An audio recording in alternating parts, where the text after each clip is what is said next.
All right. I'd like to call the meeting to order.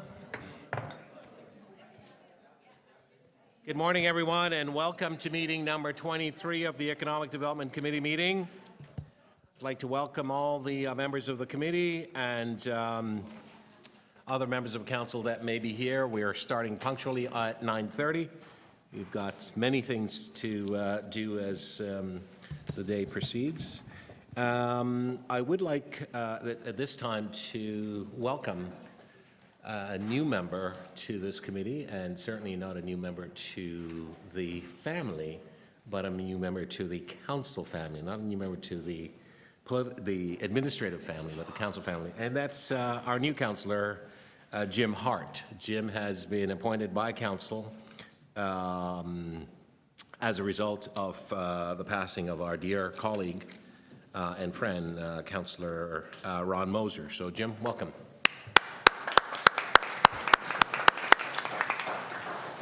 We are moving ahead, and for those in the room, there's one screen at the back. It is to my right.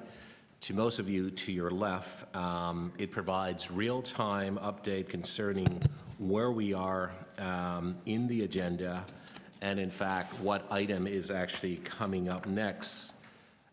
You may also follow us on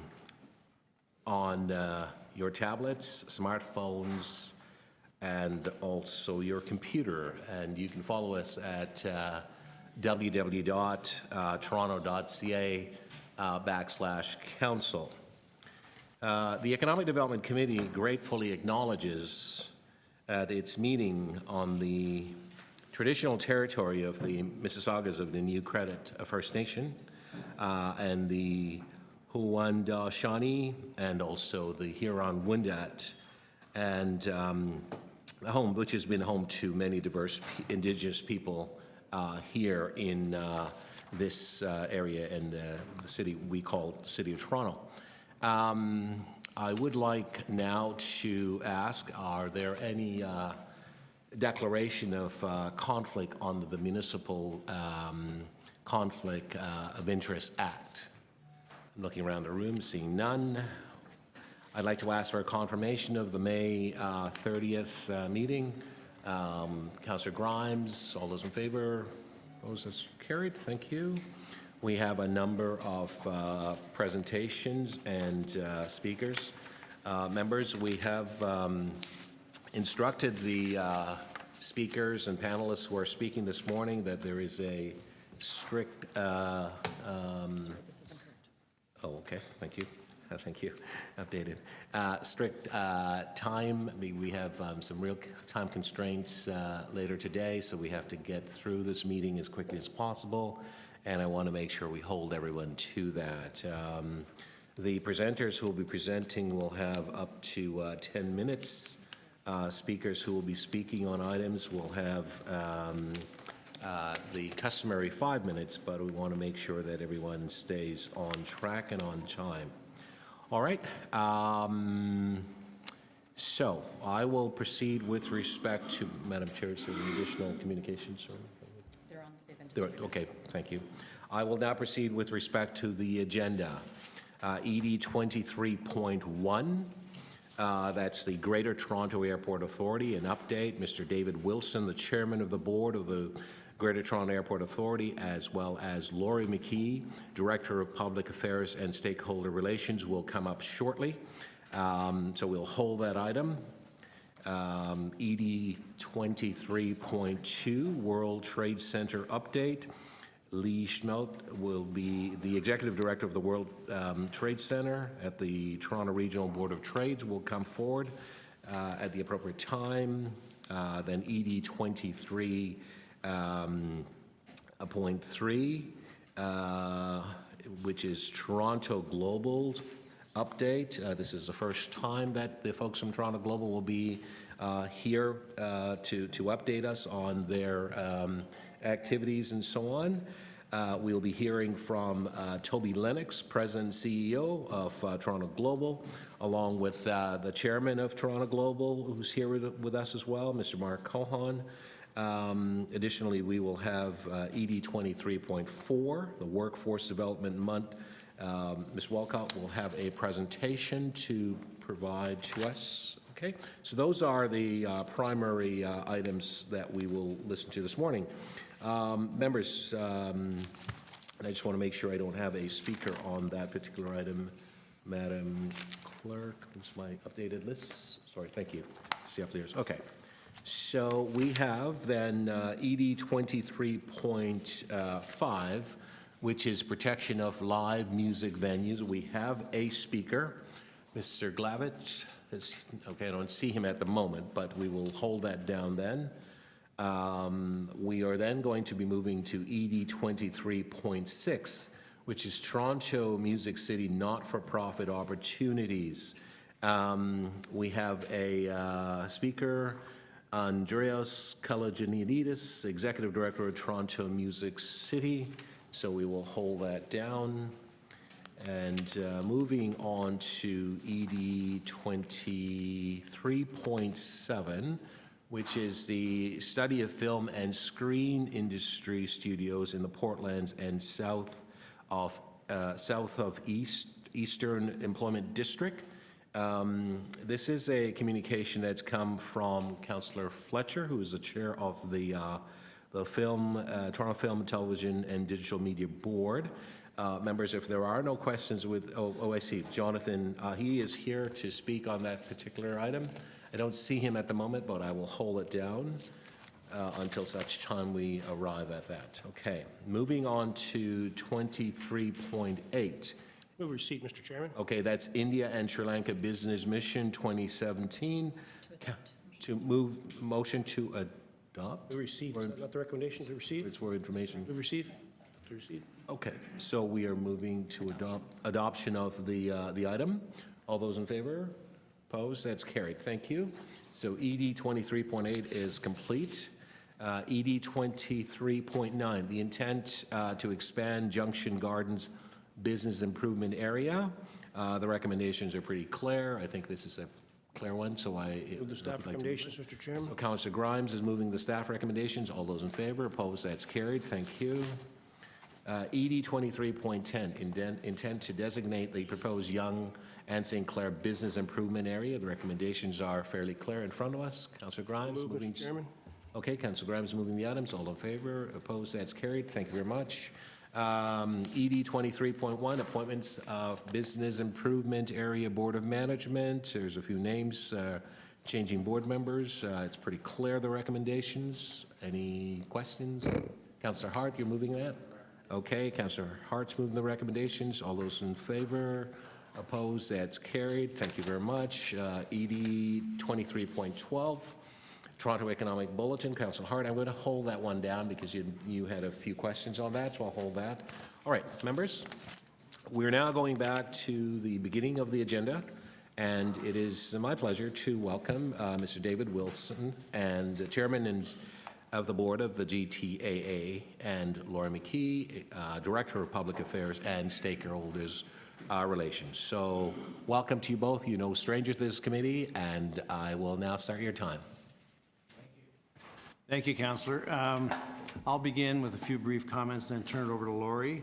The first slide is Toronto Pearson today, and the main theme from that slide is good news. The growth continues at Toronto Pearson.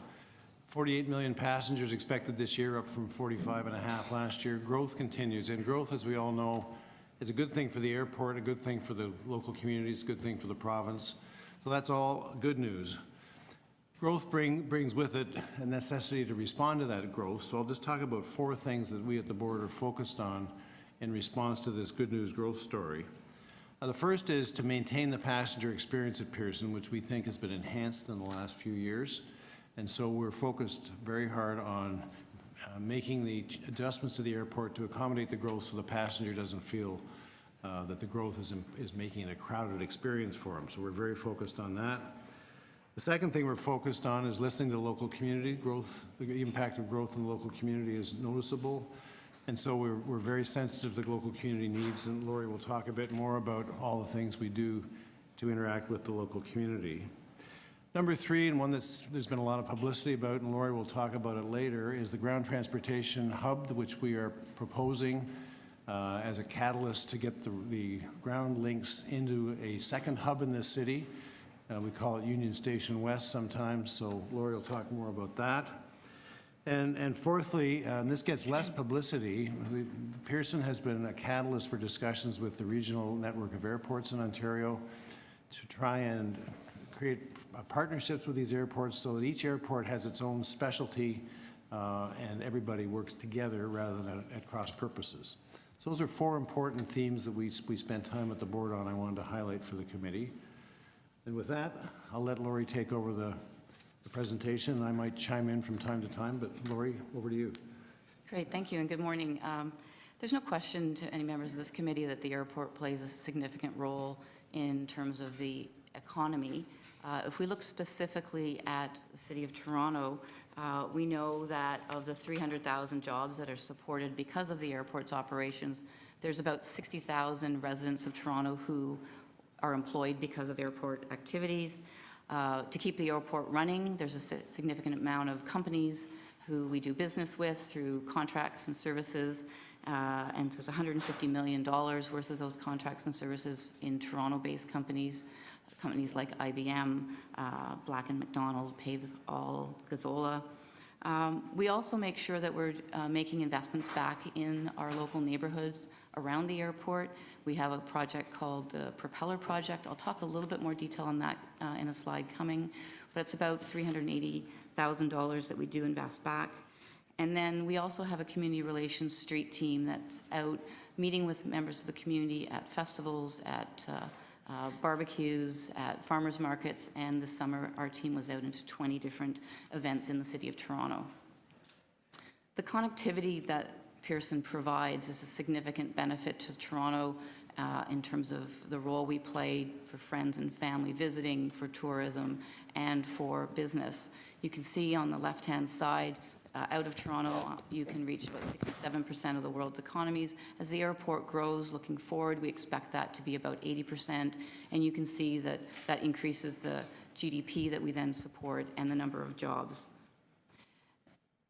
And that brings me to something that a lot of us have been talking about lately, and that is the bid for Amazon looking for a second headquarters. And one of the things that Amazon is looking for is significant connectivity, an international airport within 45 minutes. And so when we look at the role Pearson can play to help support this region in their bid, today we have 5 different carriers that offer about 61 flights a day into those key markets that Amazon's interested in. So that's New York, the DC area, and the Bay Area. And we're working very closely with Toronto Global to help support that bid. We need to plan for the future, and there's no question that growth is happening all around us. The numbers on this screen are the Growth Secretariat numbers coming out of the province of Ontario. You can see population's growing, GDP's growing, and that translates into demand for aviation. Right now, there's about 49 million passengers that are looking to travel through southern Ontario. We expect that to grow to about 110 million in the next 30 years. And we also know the challenges that congestion play today in terms of moving people and goods, and we expect that's only going to get worse by about 25 or 30% if nothing is done. We're required to look forward and plan for the airport's growth. It's called a master plan. We updated it in 2008. We're in the process of updating it again this year. It's a plan that is done every 10 years, but it looks out 20, basically takes the forecasts, thinks about what are the things we need to build, how does that mean we use the lands that we have that are leased from the Government of Canada, and then what are the impacts that our operations have and how do we mitigate those. These are the forecasts that we see right now, and I think my planners and probably city planners would tell you the same. The only thing guaranteed about a forecast is it's likely to be wrong. But right now our best estimation is that over the next 20 years, traffic in terms of passenger numbers is expected to grow to about 85 million. So that 40% growth, that's not unprecedented. We've seen airports like Hong Kong, Singapore, Frankfurt in a 20 to 25 year period grow 40 million passengers. One of the key points on the slide, though, is passenger numbers are growing in a 6, 7, 8% percentage on an annual basis. The actual number of flights is growing at a much slower rate. So since 2010, the number of aircraft movements, as we call them, has grown at about 1.5%. We expect that trend to continue. What's happening is the planes operating out of Pearson are getting larger, and airlines are putting more of us on that same size plane. So you can see that 106 people on average per aircraft, we expect to be about 140 in 20 years from now. And we expect with those larger planes, we'll also be accommodating more and more air cargo. As we grow, we expect to have to build additional terminal to deal with the growing passenger numbers, more baggage capacity, ultimately a single terminal, and ground transportation, which I'll talk about in a second. We don't expect to need to make investments in additional runways. So from a ground transportation perspective, we know we have some good services today, but we're lacking in a significant way with any sort of higher order transit. We've got the Up Express and we have a number of bus services, but we're really looking to bring the Eglinton LRT, Finch LRT, Mississauga BRT, even looking at bending the GO line and bending high-speed rail and creating more of a multimodal hub to serve the airport's needs, but also the region's needs. Western GTA really is starving for better transit. We unveiled this concept of a regional multimodal transit center earlier this year, and we have this out in an RFP to get engineering and design concepts by October. David talked about the regional system. There's a lot of great aviation assets in Southern Ontario, so how do we leverage those as that growth is coming so Pearson can continue to play the role as your major international airport like a JFK does in the New York area, but have other airports that support general aviation, cargo, business aviation, and the like. Of course, with that growth, we also do have impacts, and so we see ourselves as a leader in environmental sustainability. Just yesterday, David was actually in Dallas-Fort Worth, where we received recognition for the investments we're making to reduce our carbon emissions, and we've renewed our carbon accreditation through Airports Council International, made significant investments in stormwater, about $150 million to make sure that we're not impacting the local municipal systems. Our waste diversion targets are doing very well, and managing all of the materials that go into the airport and being very thoughtful about that. We do also need to be cognizant of the fact that when airplanes fly over homes, it does make noise, and that there's impacts that has on our communities. So we're working very hard to manage those impacts, and right now we're in the process of receiving a study that will be released next week, looking at best practices around the world as Pearson grows, looking at some of the biggest airports in the world and what are they doing in terms of best practices, and what can we learn and what can we put into our action plan and deliver on. This is the propeller project I talked about, becoming a caring company and investing 1% of our net revenues is our target. And making investments, we've really targeted those programs and initiatives that make bridges for people in our adjacent neighborhoods looking to access employment. The airport's a significant employer, yet we see many of the neighborhoods around the airport have higher than the average unemployment rate. So we're trying to play a role in bridging that gap for people. So this is my last slide with 5 seconds to go. And you can see growth is coming, and there's a lot of things we're doing to try and make sure we keep up and unlock that growth. And thank you very much for your time, and happy to take any questions. Okay, thank you very much. I really appreciate you being considerate of the time, and you were right on time in a sense. Councillor Grimes, a question? Thank you, Mr. Chairman. Thank you, Laurie and David, for your presentation. I'm kind of interested in the last slides, as you probably are expecting these questions. So being a representative of Etobicoke, during the construction of the east-west runway, I think there was a lack of communication with the elected officials. We got an email on a Friday night just prior to starting the construction. The neighborhood saw a huge increase in traffic over their heads, and it really formed an outcry. Now, I remember back in 2008 when you did your master plan, it didn't seem to be a big deal out in Etobicoke, but as you move forth your new one, what is the plan? I think you guys acknowledged that you maybe have dropped the ball a little bit on the consultation piece with the community. They seem to be fired up at this point. So what is your new plan to communicate with the elected officials from the MPPs, the MPs, the councillors as we move forward this master plan. Sure. You're absolutely right. The communication that we had in advance of that runway rehabilitation did lack, and we apologize for that. There was significantly more operations on the north-south runway than we had anticipated. Going forward, what we've done is we've looked out. We actually have contacted the City of Toronto to understand how the city manages its communications for major construction projects. We've looked how other airports do it so that we can learn from what they're doing. In terms of the master plan, as I said, we don't anticipate the need for an additional runway going forward in our planning horizon. The reason we operate the way we do today, which is about, only about 5 or 6% using the north-south runway, is primarily because of wind and weather conditions and the capacity that the airport, and as the airport grows. We are looking at ways to manage the capacity going forward, and we are engaging with community and residents in Etobicoke through our Community Environment Noise Advisory Committee and through other means as that growth keeps coming. So moving forward, I see these numbers on what are pages at 2037, we're looking at 85 million. So, runways will have to be added. And on David's comments that looking to partner with airports, Amazon may be coming in. Are we looking at partnering with Hamilton, which is an airport that seems to be underutilized? Are we looking to partner with them at all to maybe pick up some of this traffic? Go first. Yes, so that Southern Ontario region has a number of airports that we think will have to play larger roles to help support that growth. It's not dissimilar to regions like, if you look at the UK and the London area airports, there's one main international, and then a number of other airports that focus on business aviation, cargo, point-to-point, low-cost carriers. Paris, California, New York, they all have similar. So we've sort of reached that point where we need other airports to start to play larger roles. And so we think the same should be happening here. In terms of the master plan, we don't expect we'll need to build an additional runway in the planning horizon.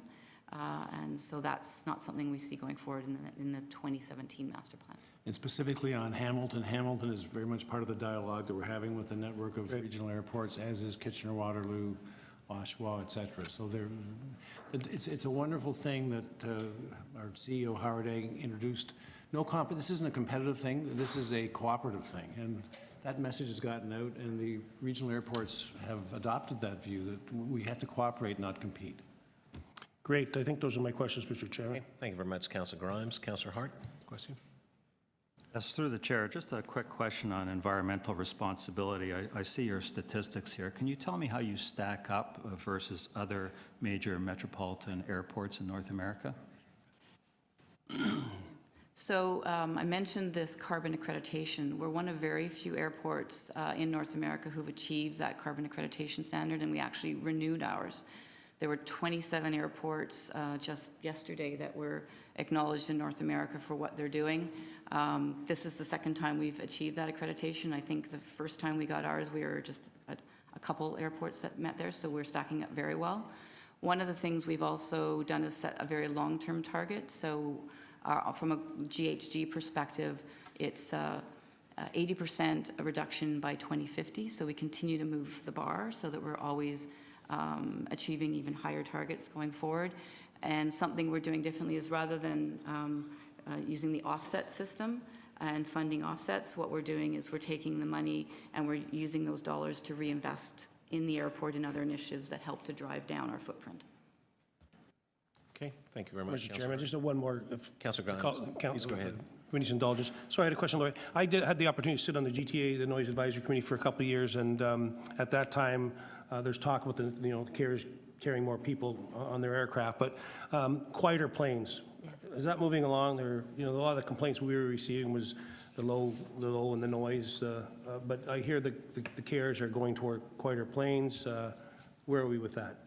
So planes are getting quieter. Pearson is probably handling or using most of the quietest fleets that are out there. So there's some things you can do around the margins. One of the things that's come up in our best practices review is the A320 family of aircraft have a particular whine to them.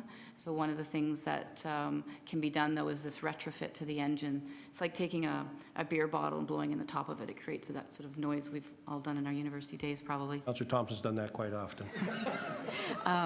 And it's a fairly inexpensive retrofit that other jurisdictions have done. Lufthansa's voluntarily done it in Europe, and it's something that communities have talked about. It's something I think as industry, so air carriers, Government of Canada, and airport can come together and move on. So there's some things you can do around the margins because it's very limited number of things that still go to the source of noise, which is at the aircraft. Okay, Thank you, Mr. Chairman. You're welcome, Councillor Grimes. Councillor Kelly. Fabulous success, excuse me, a fabulous success story. What can the governments, the municipal governments of the GTA do in a very general way to help you fulfill the promising future that lies ahead? Would you go first? Yeah. It'd be a while. First, Lori's just given me Lori talked about the Global Transportation Center that we have been a catalyst at the airport for creating a dialogue around. And we are in discussions with the provincial government and local municipal governments about coming together to coordinate how all these transportation lines can come into one ground transportation hub. The airport hired McKinsey to do a sanity test on our plans for a ground transportation hub, and they observed that of all major developed world cities, Toronto is the only one with a single ground transportation hub. All the others have 2 or 3 ground transportation hubs. Toronto needs a second ground transportation hub, and the place to have it is in the west part of the city at Pearson. So there's lots of dialogue going on between various governments because this only happens if people coordinate and not worry about their own sandbox. So it's happening. Is that a fair summary, Lori? Have the mayors of the region sat down and discussed this item? We had 5 mayors around the airport, including Mayor Tory and Minister Del Duca to the airport to talk about the ground transportation hub in April. And there was solid, positive support for making the investments and studying further the opportunity of creating this multimodal hub at Pearson. So yes. Any resolutions passed at all, or is it just, are these more or less information sessions? That was not a session for a resolution, but resolutions in support are always welcome. Okay, thank you. Thank you very much, Councillor Kelly. Just a few questions from me. I recognize the question that's been asked by Councillor Grimes with respect to capacity and how you are reaching out and working with other airports in the vicinity and area as such. Given your success, and I think your numbers were a year or so ago was 45 million passengers, and now you're at 48 million, and I gather, what is your capacity in terms of what is the optimal level that you will reach, and you would say, well, we are at our breaking point, if you will? What's that number? It's 85 million passengers is the capacity of the airport, barring technological breakthroughs, et cetera. Right. That's on one of the slides, I think, Lori, is the 85 million. That's 3037, I think, is the projection. 3037, right. There has been what appears to be discussion about a new facility to the east. Right. Where is that? And given the fact that your number is certainly much higher in terms of your ability to accommodate passengers to the airport, where is that in terms of the dialogue and discussion, and what would be the time horizon that would be necessary in order to start that process building in order to then accommodate the future capacity that would take place? So I put the map up again, and so you can see the Pickering lands show up there. When we were working with airports from across Southern Ontario, we did include Transport Canada at the table, given their oversight role of those lands and their responsibility to ultimately make a decision whether or not an airport's built there. So it's in the mix, you're right. When we look forward, 110 million passengers flying through Southern Ontario when, as David mentioned, our capacity is probably about 85 million. So decisions related to whether or not a Pickering airport is required will be up to Transport Canada to make, but it's part of the discussions we've been having. Right. And our CEO has said this before, Howard Eng, that the notion of having 2 international airports ultimately long-term in the Toronto area doesn't make sense. You just need one. but Pickering may come to pass in a form where it's not an international airport, but an airport that provides domestic service, et cetera. Right. I have a question with respect to the health and welfare of the employees, people who are working for the airlines, and I gather they're not your employees as such, they work for others in the airlines. Do you monitor or do you get reports about their health? The reason why I ask this question, it's been mentioned to me by a number of employees about employees getting sick from the fumes and perhaps not having masks, and even just some talking about loss of hearing and things like that. I'm just wondering what is being done in this particular area, given that you are the authority and those who either rent or lease space from you. I think that there's some ability for you to affect that. I'm just wondering, is this something that's ebbing up to you? Are you aware of it? Is this a major concern? And if so, what's being done with respect to the partners? Yeah, health and safety issues at the airport are dealt with through sort of the management health and safety committees. And so those cross beyond just GTAA and the 1,400 employees that we have, but across the whole airport. So dealing with some of those issues and concerns that you mentioned is something that we do take very seriously and play a role, because a lot of times the facilities that people are working in are GTAA facilities. And so it's definitely work that's constantly ongoing, and hearing feedback both from employees and from other companies to address those concerns. Right. And then just my final question, you talked about your master plan and the 10-year that sort of leading up to a 20-year plan. When you do that plan, how do you incorporate consultation with the city planning and city divisions? What's the collaborative approach, or is there such? There absolutely is. So we've been reaching out. I guess the first point to say is a lot of what's in this plan is not, shouldn't be a surprise to anybody. We've been out engaging on ground transportation growth, the regional airports network for a number of years now. But in particular about this plan coming out, we are meeting with city planning staff, transportation and land use. This presentation is a way for us to help communicate about the growth coming. We're doing the same with our other municipal partners, provincial and federal partners. So absolutely there's connections with city staff. Fantastic. Thank you very much. Okay, speakers? Councillor Grime? Just be brief, Mr. Chairman, thank you for the presentation today. It's great to have you here. As you very well know, during the construction of the east-west runway, there was a huge outcry, just not from my community, crossed over to Mississauga, all the way up through Etobicoke. So it's important that this communication plan, as we move forward, is as Councillor Thompson, working with the city, but making sure people have the right information. So it's great to hear Laurie say we're not adding runways, but we get that out, that would kind of quell things down. And I go back to your plan of 2008 when I was representing the area. It really was, there was really no outcry, but I think it's on the tail of the misinformation that was out there, the miscommunication with the construction that's fired everybody up for this next 10-year plan. So I think it's very important that you do reach out to the communities and make sure you get the correct information out there. And that's working with all the elected officials. So I'm happy that you guys are here today, and look forward. I know we're the 4th largest city in North America, and we're going to continue to grow, and I use that airport quite frequently, and look forward to working with you. So thanks for coming here today. Thank you very much, Councillor Ryan. Any other speakers? Okay, seeing none, I will just speak for a moment. Congratulations, certainly, on your runaway success. This has been absolutely amazing, and I think, Laurie, prior to David's involvement on the board, Laurie, you've been around this hall of City Hall, but also back in the day when we had economic development, which basically were trying to get a sense of relationship with the airport authority and what was going on, and there were a little bit of friction at that particular point in time. I'm very happy to say that that is no longer the case, and in fact, we wholeheartedly support and certainly endorse the direction that the airport's going in. Of course, as Councillor Grimes has brought in, the need to consult with residents. I did speak with Councillor Holliday yesterday at some length about some of the challenges, and of course that we want to be able to work with the airport authority in terms of addressing the concerns that residents have brought forward, the issues. We recognize that the economic prosperity and success that the airport brings is of great benefit to everyone in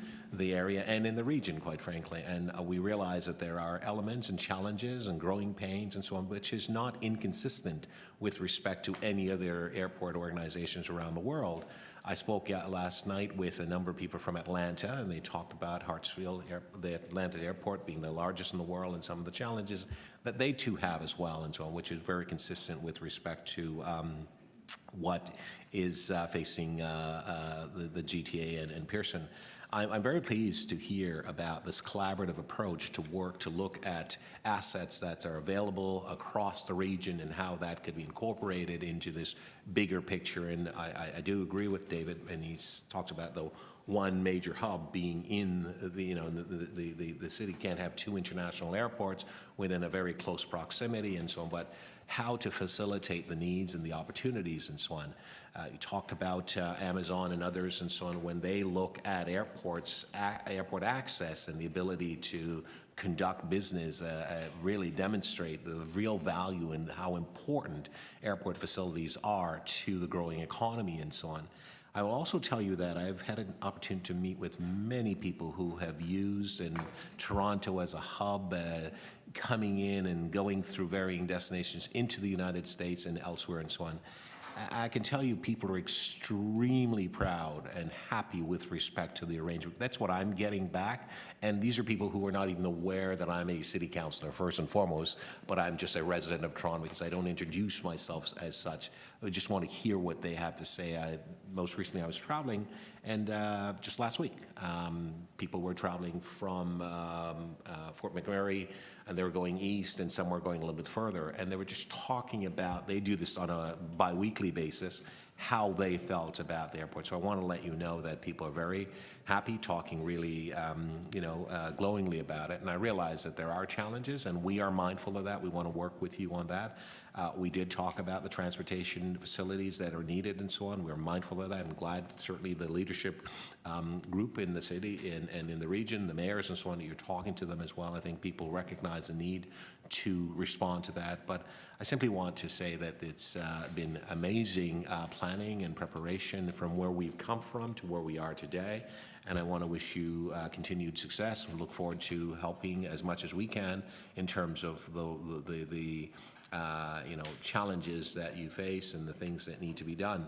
And so I thank you very much for being here, updating us on your progress, and I wish you well for the future. So I'm going to move receipt of the information that's being presented to us, and all those in favor, opposed, that's carried. Thank you very much. We're moving on to the next item, which is ED 23.2, which is the World Trade Center update. And Lee Smote is here. He's the executive director of the World Trade Center.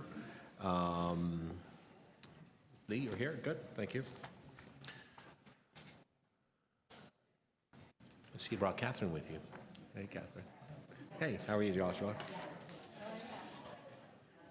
All right, folks, can we go? Let's go. Okay. Are we ready to go? Thank you. Good morning. You may proceed. Welcome. Thank you, Mr. Chair. Good morning, councillors and staff. I would like to thank you for this opportunity to speak to you, give you an update really on the International Trade Development Program that we partner in the City of Toronto on with the City of Toronto. And I brought some of my colleagues from World Trade Center just because I think they'll probably be the best ones to answer questions. Our presentation is quite brief, and then we'll get to questions, and if they need to, we can have them. Malek Marzouk is coordinator of our TAP program, our Trade Accelerator program, highly successful. Catherine G is known to some of the councillors, runs our market activation program, which is inbound and outbound trade missions. And Joshua Brown is a project manager managing our relationship with the city. So I'll get right to the presentation. A little bit of brief discussion of why it's important that we put resources into developing trade for Toronto businesses. 31% of Canada's and 53% of Ontario's GDP is actually in exports. So it's really critical to our economy, as we all know. 67% of Canada's total exports are actually generated by Ontario, and 1 in 5 of all our workers are there as a direct and indirect result of people doing exports. And another important thing is that 99% of all Ontario companies are actually SMEs, small, medium-sized enterprises. And that comes to this rather strong statement. If Ontario increased its share of SMEs exporting to the same level as large firms, it would mean an extra 146,000 businesses generating an estimated $150 billion in new export activity. And when you think about where those businesses are in Ontario, they are mostly in Toronto. So there's a significant opportunity for Toronto. And a part of the reason for this is that in Canada, only 4% of SMEs are actually exporting, whereas 23% of large companies are exporting, which is part of the reason that they are able to become large. And if you look around the world, you'll see that 27% in France, 28% in Germany, 14% in Italy, 24% in Japan, and so on, of SMEs are actually able to export, and in Canada, only 4. So there's clearly an opportunity here. In order to address that opportunity, Toronto Region Board of Trade through World Trade Center is running 3 trade programs, 3 major trade areas. One is the Trade 101 program, which we partner with the city. We run events at city locations and city staff support us and get the word out and invite. This is for people who don't know too much about trade yet, but have an interest in it for the future of their careers or their businesses. If people already know a bit about trade, they have an up and running business, and they may even be trading internationally, but perhaps they fell into it a little bit rather than being strategic about it, we invite them into our Trade Accelerator program. We've been running it for 2 years, and on the next slide, I'll talk a little bit about its success. It is a highly successful program. Once people are trained and understand what is involved with running a trade mission or international exports, we take them on trade missions or we host them here when trade missions come inbound. And that's our market activation plan. We also run research services, and we leverage our World Trade Center Association relationships around the world in 88 countries and more than 300 locations to help people connect. Moving on to slide 4, a little bit about Trade 101. We promised the city that we would deliver 6 sessions with up to 600 attendees. As of today, we're about halfway through this program. It runs from April to March. We've run 3 Trade 101 seminars, 231 individuals registered, and the great success of this, I think, aside from all those people learning more about international trading, getting their heads into trading early in their businesses, is that 3 of them have already been fed into our TAP program. So we met 3 individuals already, 3 businesses at those programs that were able to come into TAP. TAP is where they're going to really get trained to be successful. We are planning to run 5 to 6 more sessions because we don't find these hard to run. We're able to run more than the 6 we had planned, and we hope to have another 300 to 400 registrants, and so we should easily eclipse our targets. You can see the schedule where they are happening. The next ones are happening that are scheduled, and we'd love it if there's an opportunity to engage a counselor in coming in and maybe making some introductory remarks at one of those sessions. And so I'd be happy to reach out to you after this to see if there's anybody interested in doing that. A little bit about TAP. We have delivered 6 TAP sessions. We promised to deliver this year 6 TAP sessions for up to 150 companies. We normally have 20 to 25 companies in every TAP session. It's a very intensive. There are 4 days of intensive workshop programs over the course of 6 weeks that culminates in a mentorship. We bring in all of our partners, which includes EDC and Business Development Canada and RBC and UPS and CN and the Government of Ontario and, of course, the city, who provide expert knowledge on their specific areas of business related to exports, and we get companies exporting by the end of it. We ran 3 sessions so far this year with 50 companies, and we have planned 6 additional sessions, and we can also make that schedule available. We're running 1 a month now for the rest of the year until March in Toronto. So we anticipate having easily another 120 companies through TAP. In terms of statistics, in a survey of our last 100 TAP graduates, and again, this is only a year after taking TAP, 67% of them have increased their export sales, and that's accounted for about $50 million. 76% have already hired export-dedicated staff, and the number is around 74 actual staff. So in some cases, it's part FTEs, in some cases, it's multiple FTEs. 60% have spent on export and marketing and business development.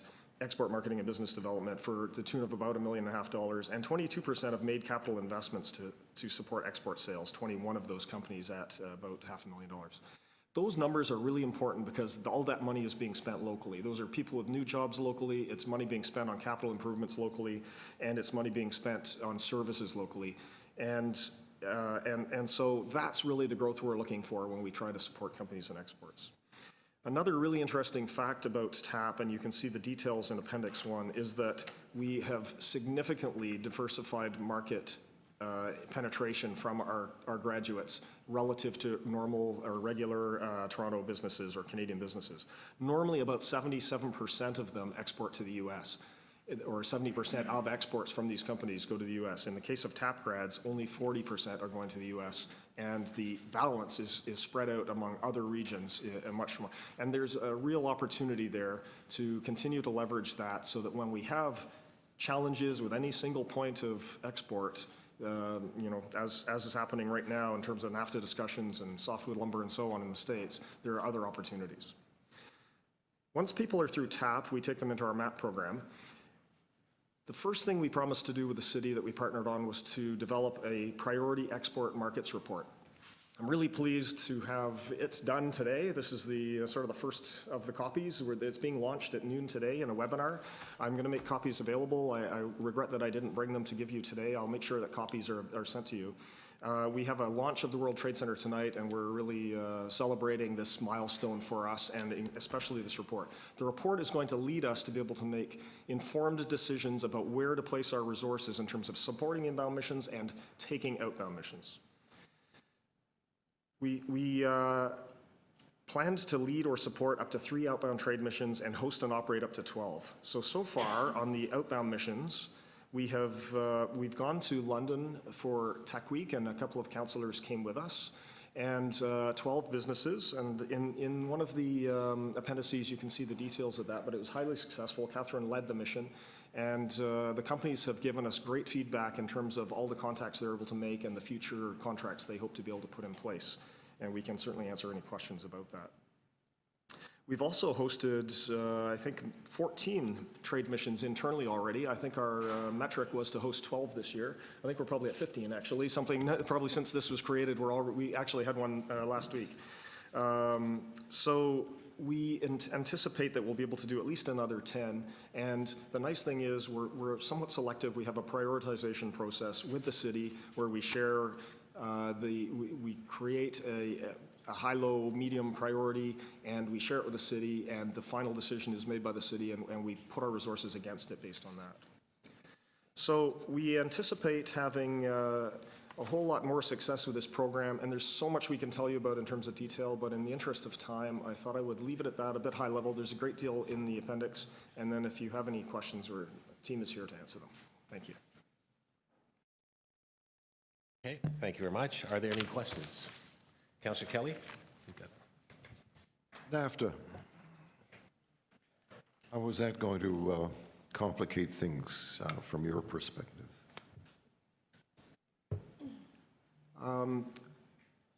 NAFTA is an opportunity in a way, I think, for those of us who are trying to support companies to expand their horizons internationally. It's very easy to trade to the States, and many companies, everybody we work with has that in mind. What we're trying to do is help them diversify markets. So for us, it's an opportunity, since we're in this industry.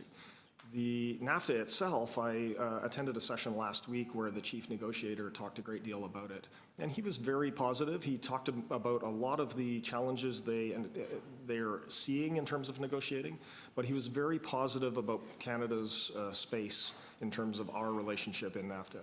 That they would have a good outcome. And I can tell you from our perspective at World Trade Center Toronto and working with the city, we have hosted a large number, like a surprising number of governors from US states and mayors from major cities like Dallas-Fort Worth who have all come here and told us the same thing.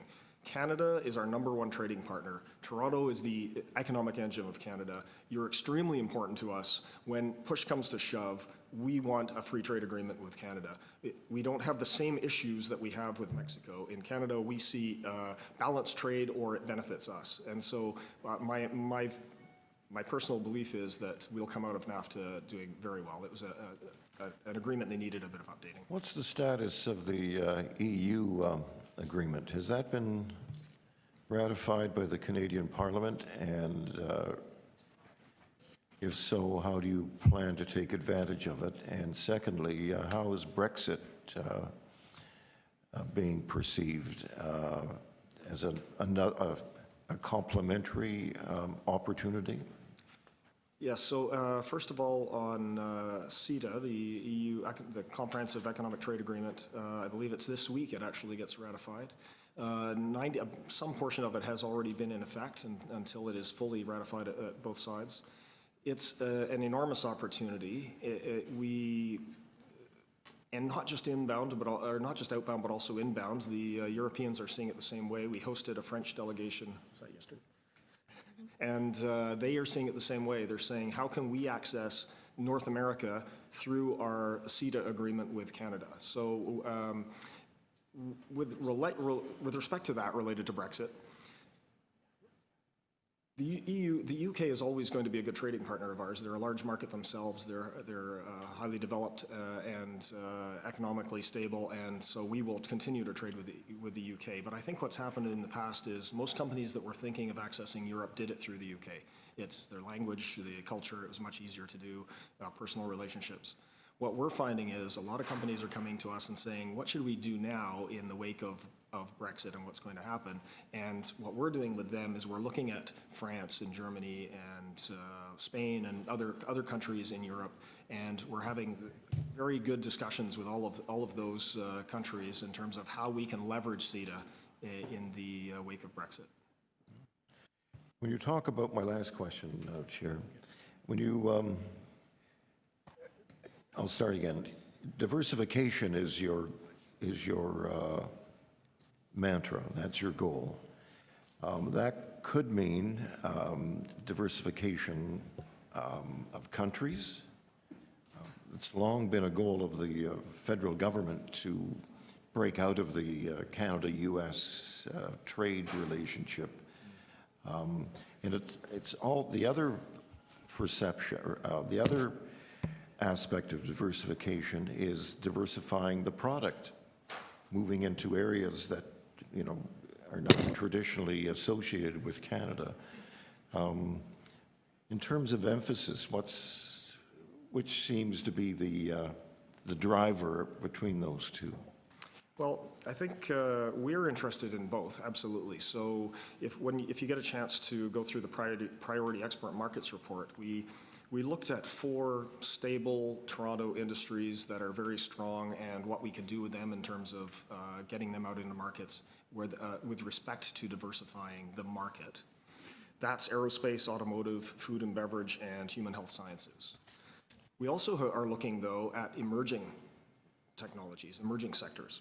And that's fintech, city tech or smart cities technologies, and clean tech.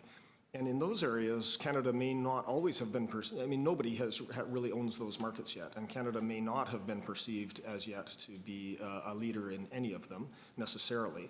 But because of our strengths in things like financial services, there's a real opportunity on the fintech side, and so on with the others. And so our goal is to use this report to guide us to put resources into supporting both the market diversification and the sector diversification. Thank you very much. Okay, Councillor Holland, next. And it was a great to be part of the delegation that went to London Tech Week, and we really worked hard morning till night, and it was amazing to see the number of companies that joined us as well, including Transpod, which is now involved with Hyperloop, or the Hyperloop technology. So what I noticed, or the feedback when we were with George Spezza on that delegation, was that London, because of Brexit, was talking about focusing now more on Commonwealth. So have we heard more on that, or what is the direction now that we're going to be taking with Brexit and looking more at the Commonwealth? Is there feedback on that?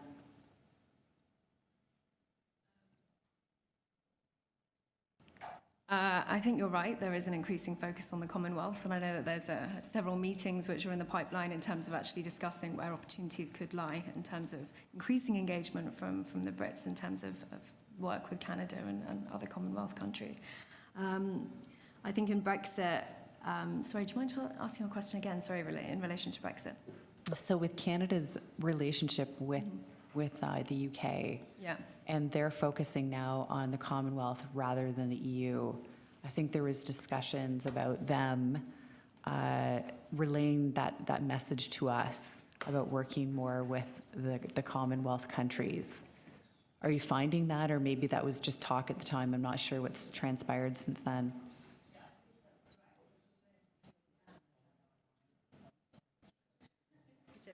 I can add that we have had discussions with numerous Commonwealth countries along those lines, including the UK, and London and partners who you met over there have been in touch with us regularly and we are having those discussions.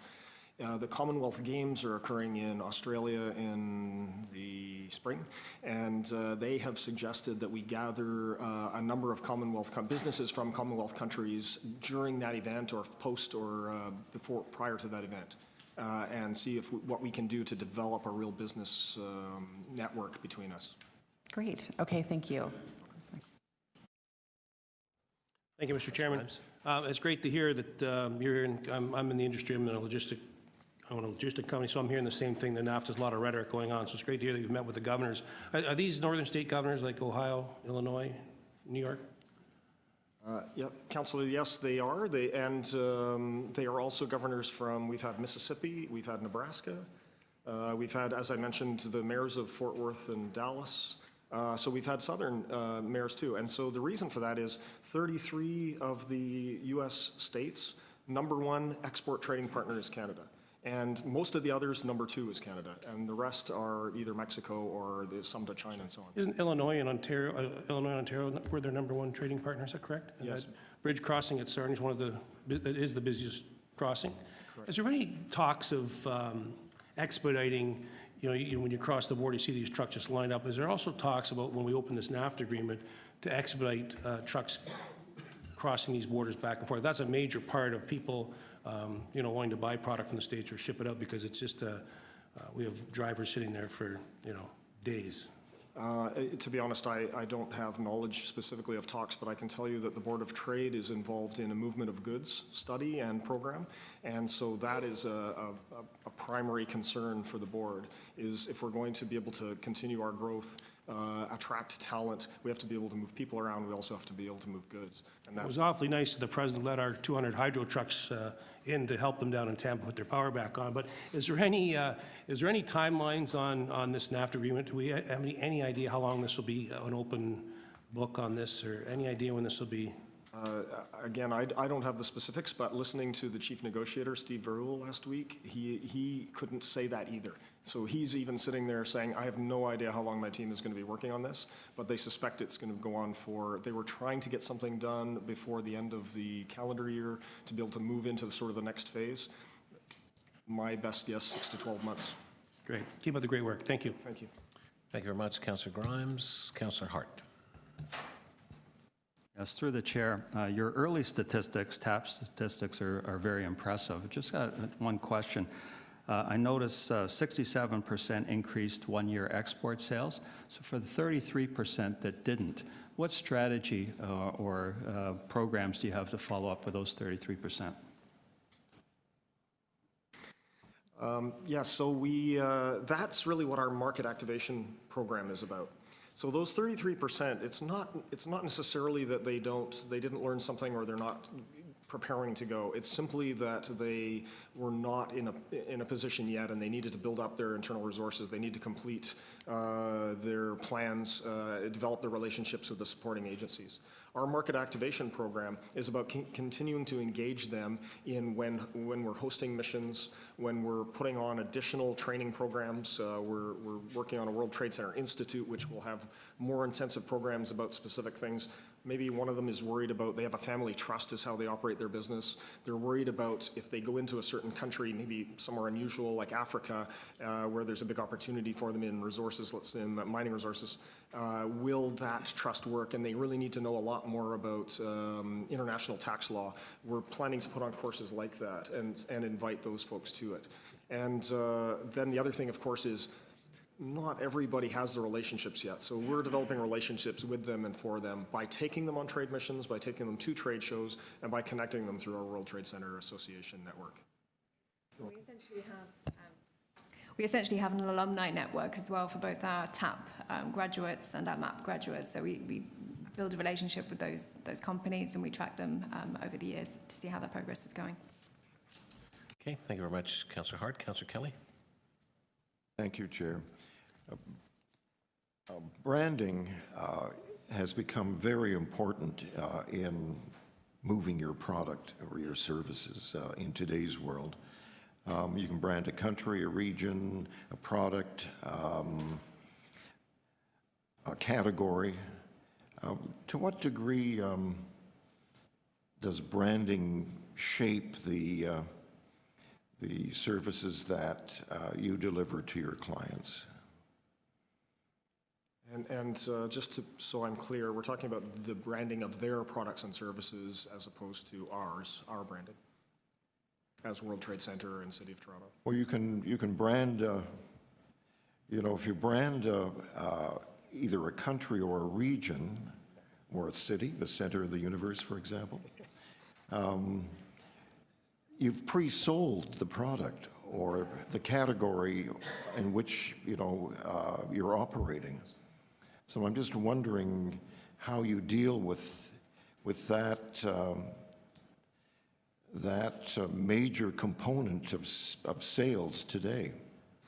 Well, so in our TAP program, we do discuss branding, and we actually have a couple of companies in that talk about branding, and that's a lot of the discussion they come in to talk about is about how you brand your products, but also what it means to be branded in other parts of the world, the cultural differences and so on. I'll talk a little bit about that, but in terms of one thing we know is and everybody will tell you about it, interestingly, more people tell us from outside than inside, we have to use Brand Canada. And that's because Canada is perceived as high quality, as natural, as fair to deal with. And so anything related that sort of carries that Canada brand, and we had one of the senior officers from Canada Goose, who's since retired, attended our last TAP program, and he came to me and said, "You guys are right on the right track. I'd like to help you with all those companies coming through TAP, figure out how to leverage the fact that they're Canadian better." Because when we took Canada Goose, and it was called, and I apologize for not remembering, McGregor Sports or something like that, similar to that, and when the fellow in charge decided to change it to Canada Goose, that was the difference between being a little Canadian company and an enormously successful international enterprise. And so we absolutely stand behind the need to do that. There's another really interesting thing. When you look at how to sell products and especially products and a lot of food products and so on into China, e-commerce is becoming a really critical component of that. And when and we have JD.com, which is the largest internet business or third largest internet business in the world, and the largest retailer in China, came in, we hosted a mission with them. They told us that they actually had a Canada Day because pushing Canadian products to Chinese consumers is easy. So they are literally out there trying to do it for us, and we need to be on the same page with them and participating with them.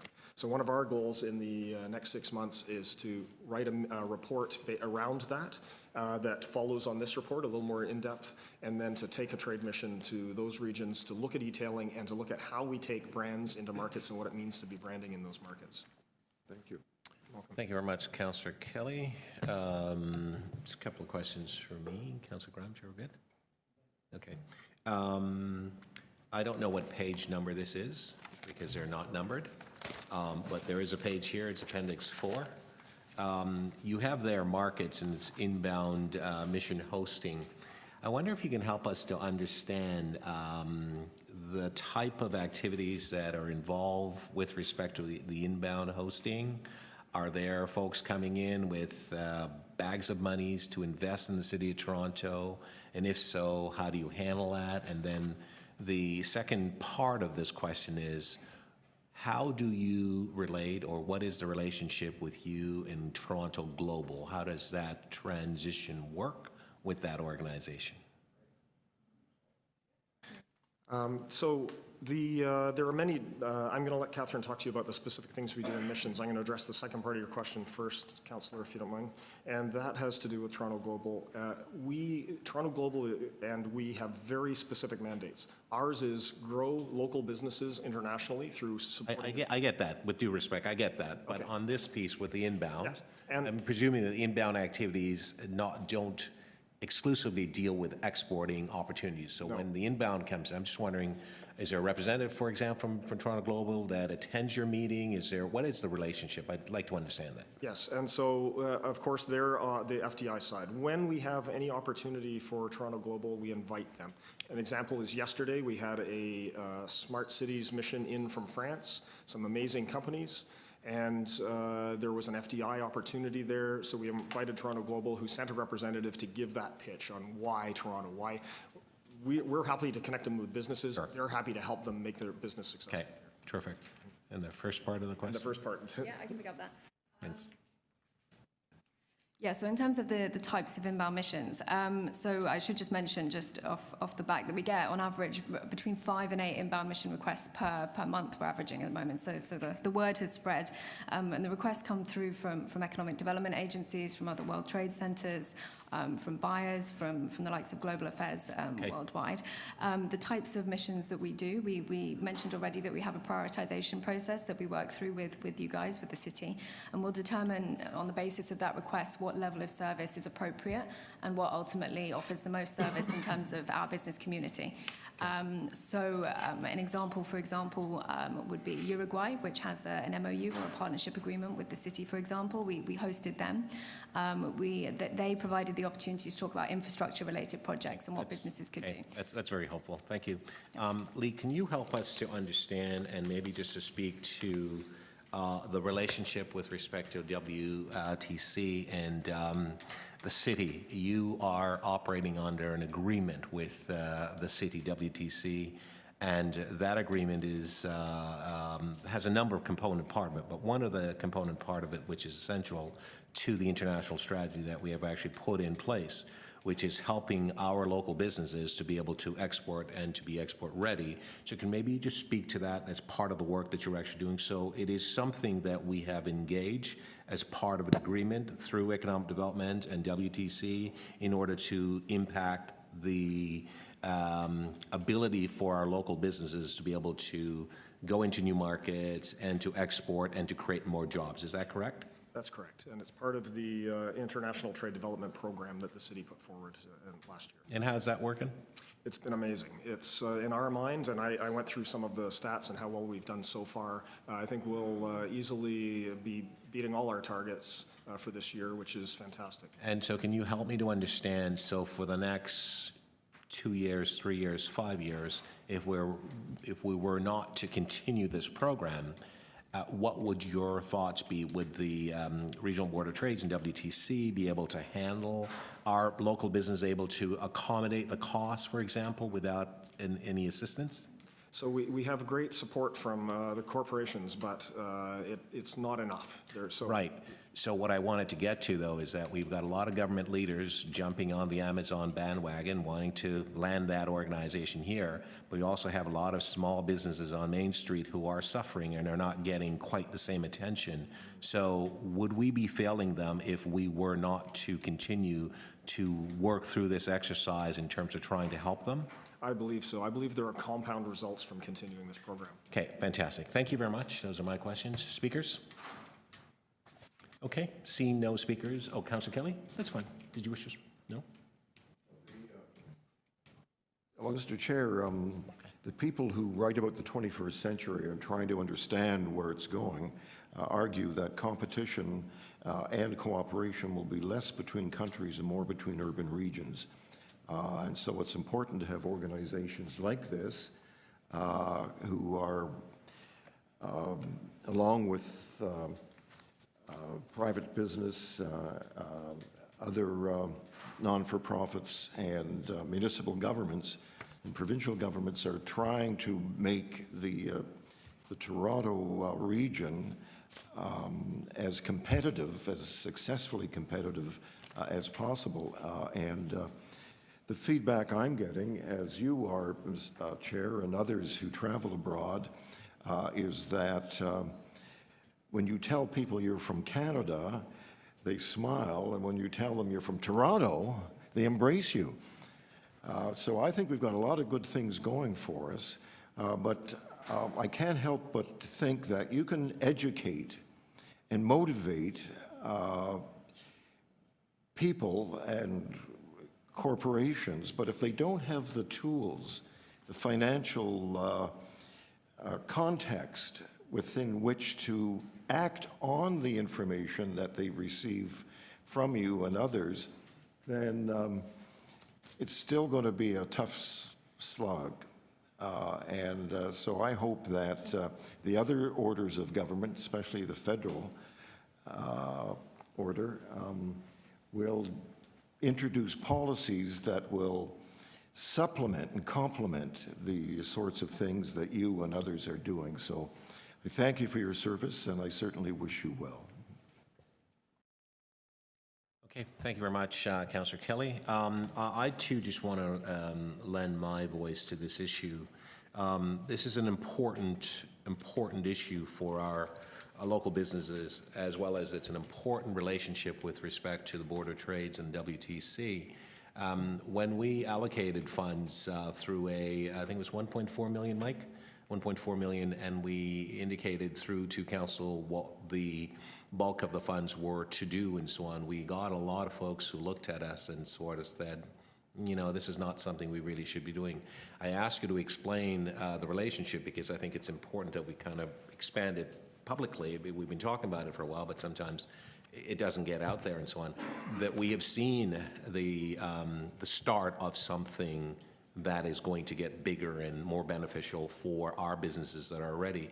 And to Councillor Kelly's point in his statement, that you may get them ready information-wise, you may get certain aspects of tools that they have able to help them, but unless there are the financial component parts, whether or not it's EDC Canada and other organizations who are helping them with respect to export development, and all those sort of things.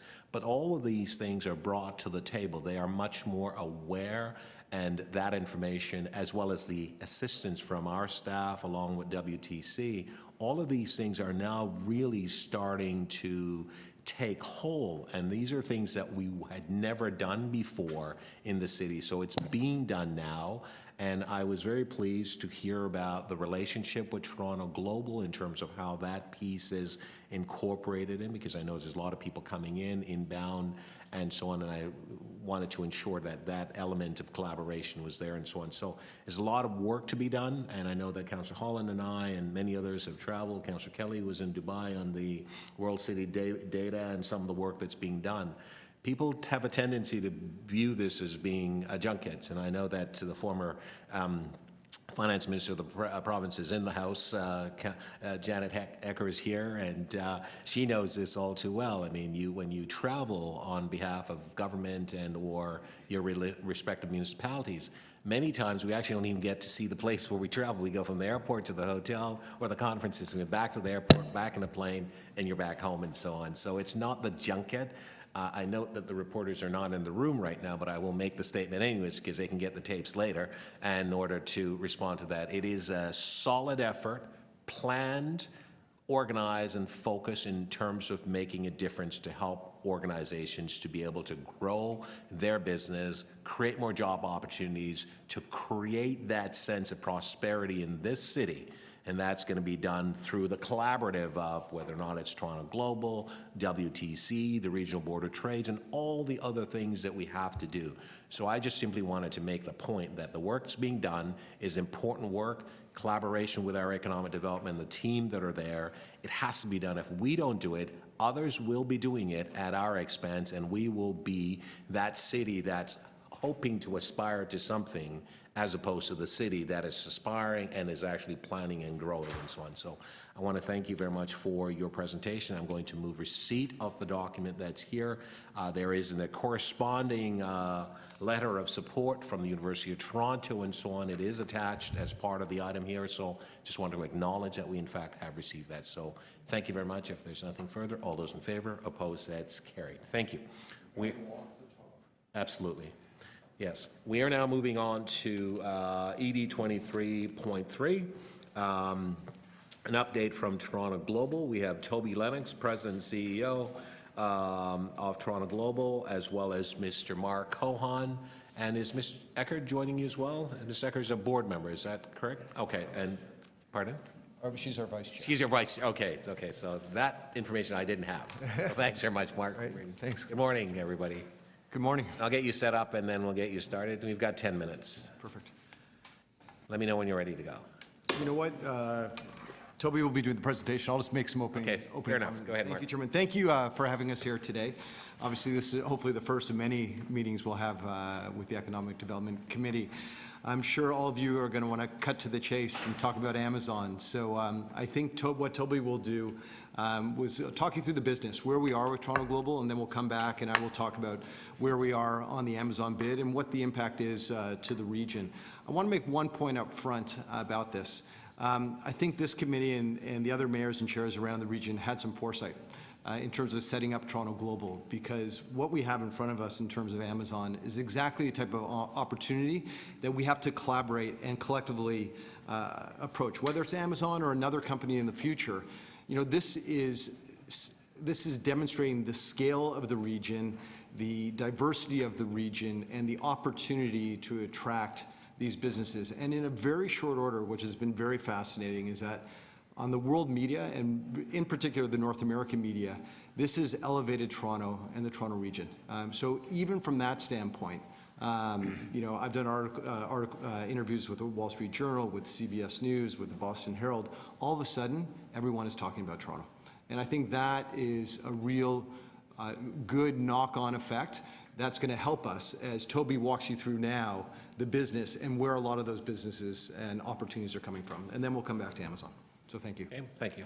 Yeah, I'm going to actually move fairly quickly through what was going to be an otherwise a longer presentation, simply because I think the conversation that I'm going to have, that presentation informs the discussion that we want to have about Amazon. And I think, as Mark and Janet would agree, it provides a really good, interesting, although a very unusual example of the work that we're doing.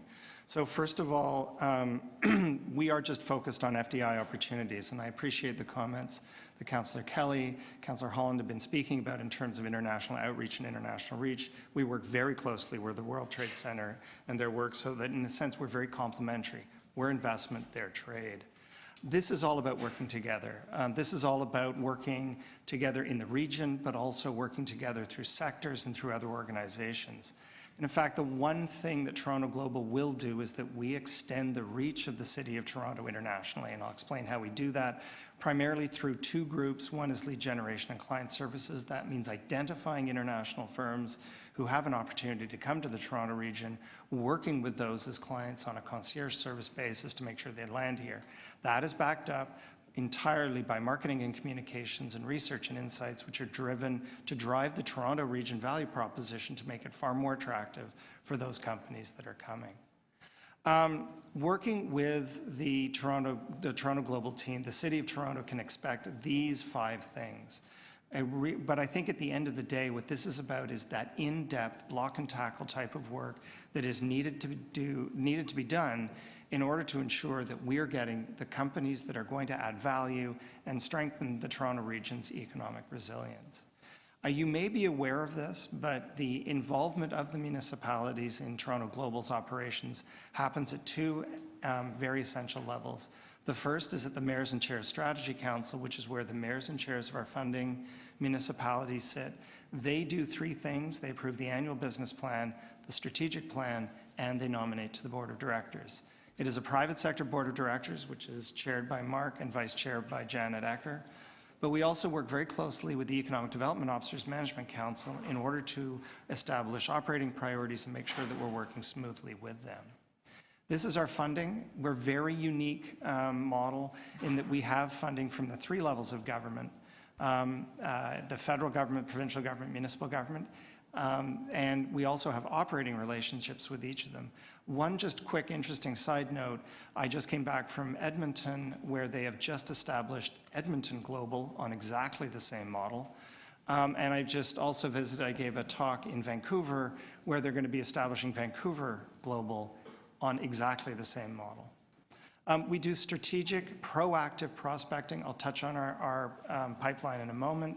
In these sectors, which are the important sectors for the Toronto region for FDI, they are different slightly than what the Board of Trade has put together, but that is just the nature of the difference between inbound investment and trade. These are our focused markets, 2 in Europe, 2 in the United States and Asia, but we also respond to inquiries that may come from any other part of the globe. The Toronto Global Pipeline is something I wanted to touch on because you're going to see the way in which we're working differently from the previous organizations. You will note that we are spending an awful lot more time on active opportunities in the target area. Those are leads that we are generating ourselves. 90% of the work that we do is in front of a computer through networks locally. We are looking to try to drive as many deals that we can identify as possible. In February, when we were launched, we inherited only 20. We're now at 1,700 in that category. You can see by far most of our leads come from the United States. Interesting uptick from Australia, which is a bit of an anomaly, but it shows the relationships that we have with other countries. Again, huge interest in the ICT digital media sector. We are seeing not as much activity in the other ones, but we're looking through our strategic and proactive targeting to try to increase the numbers in that area. Top sectors in the sales funnel, again, we're looking at ICT. And a win for Toronto Global. I think this is interesting because sometimes this gets people don't quite understand. We have to have had a strategic cooperation with the company. They have to have an ongoing relationship with us. They have to have confirmed a real estate investment in the region and have hired and confirmed actual job creation. So that is very quick. We can go through a couple of our successes in the past, including Booking, Slack, and Morgan McKinley, but I think we want to take the time to talk a bit about Amazon and where we're going with that deal, if that's all right with the committee. Thank you, Toby. Thank you, Chair. We have 3.5 minutes, so I want to give a quick update on Amazon because there's a lot of interest. The mayors and chairs came together and they said, as the chair of Toronto Global and Janet as our vice chair, to co-lead the bid on behalf of the Toronto region. In terms of what is happening right now, it's quite unique when you compare this to many of the other municipalities in the U.S. side, because we have 3 levels of government backing this. And excited. So we have the ability to work with the federal government. And what is the thing the federal government can bring to the table? Immigration, fast-track visas. You know, that is a huge point of differentiation because at the end of the day, all the feedback from Amazon, this is about talent. This is about talent attraction and talent retention. So the talent attraction is where do we get people from? So we obviously have an ecosystem here of 400,000 people in the tech sector and the access to our universities and the AI programs and things like that, but also to fast track, to bring people in from around the world is a huge strategic advantage for us. So working closely with the federal government on that. Ed Clark was appointed, as you saw from the Premier, to lead their part on the provincial side. We are working hand in hand with Ed on that. That goes really to what is the province thinking about any incentives or their approach to incentives. Because at the end of the day, we strongly feel, and I think the federal government does too, and the provincial government is, we have to stand on our own, as this is a strong place for a company like Amazon to come and work and be a part of it. Listen, Amazon already has 2 million square feet of office, of real estate here. They have almost 1,000 employees here. They know what Toronto and the Toronto region has to offer. So it's very important for us in terms of not setting precedent on a global basis. People will be watching what we're doing and making sure we actually strategically put in the window for what this Toronto regional has to offer. So working closely with Ed Clark on that, and he's spearheading the charge with the Minister of Finance and the various departments within the province. Finally, on the municipal side, we've put our bid team together.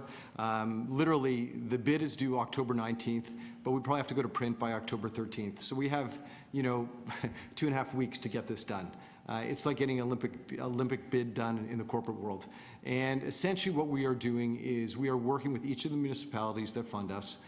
The economic development offers like Mike Williams and George Bessa are working with developers here on site selections. So each municipality in each region is putting in sites to us.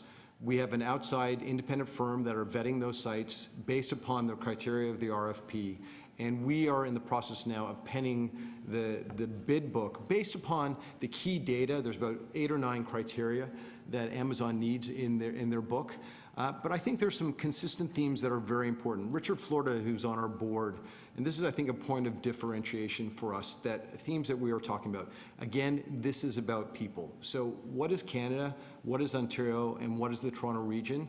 It's about tech in many ways, our ecosystem, what we have in place, where we're growing, where we're going to. It's about talent, the talent we have here, but also the talent to grow. There's been many feedback about the concern about, our small companies versus Amazon. This is an ecosystem we have to support, but this is also about tolerance. And that's a key point here, that we are different, I think, than any other North American, I won't say North American city, but any other American city.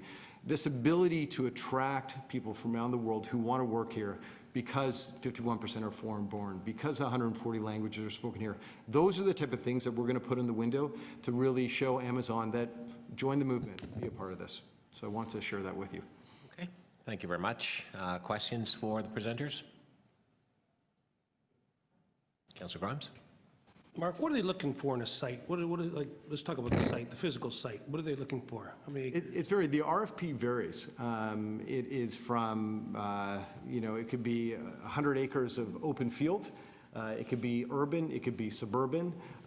They do have a criteria of trying to get access to about 500,000 square feet right away, so that they can modify that and put their people in that.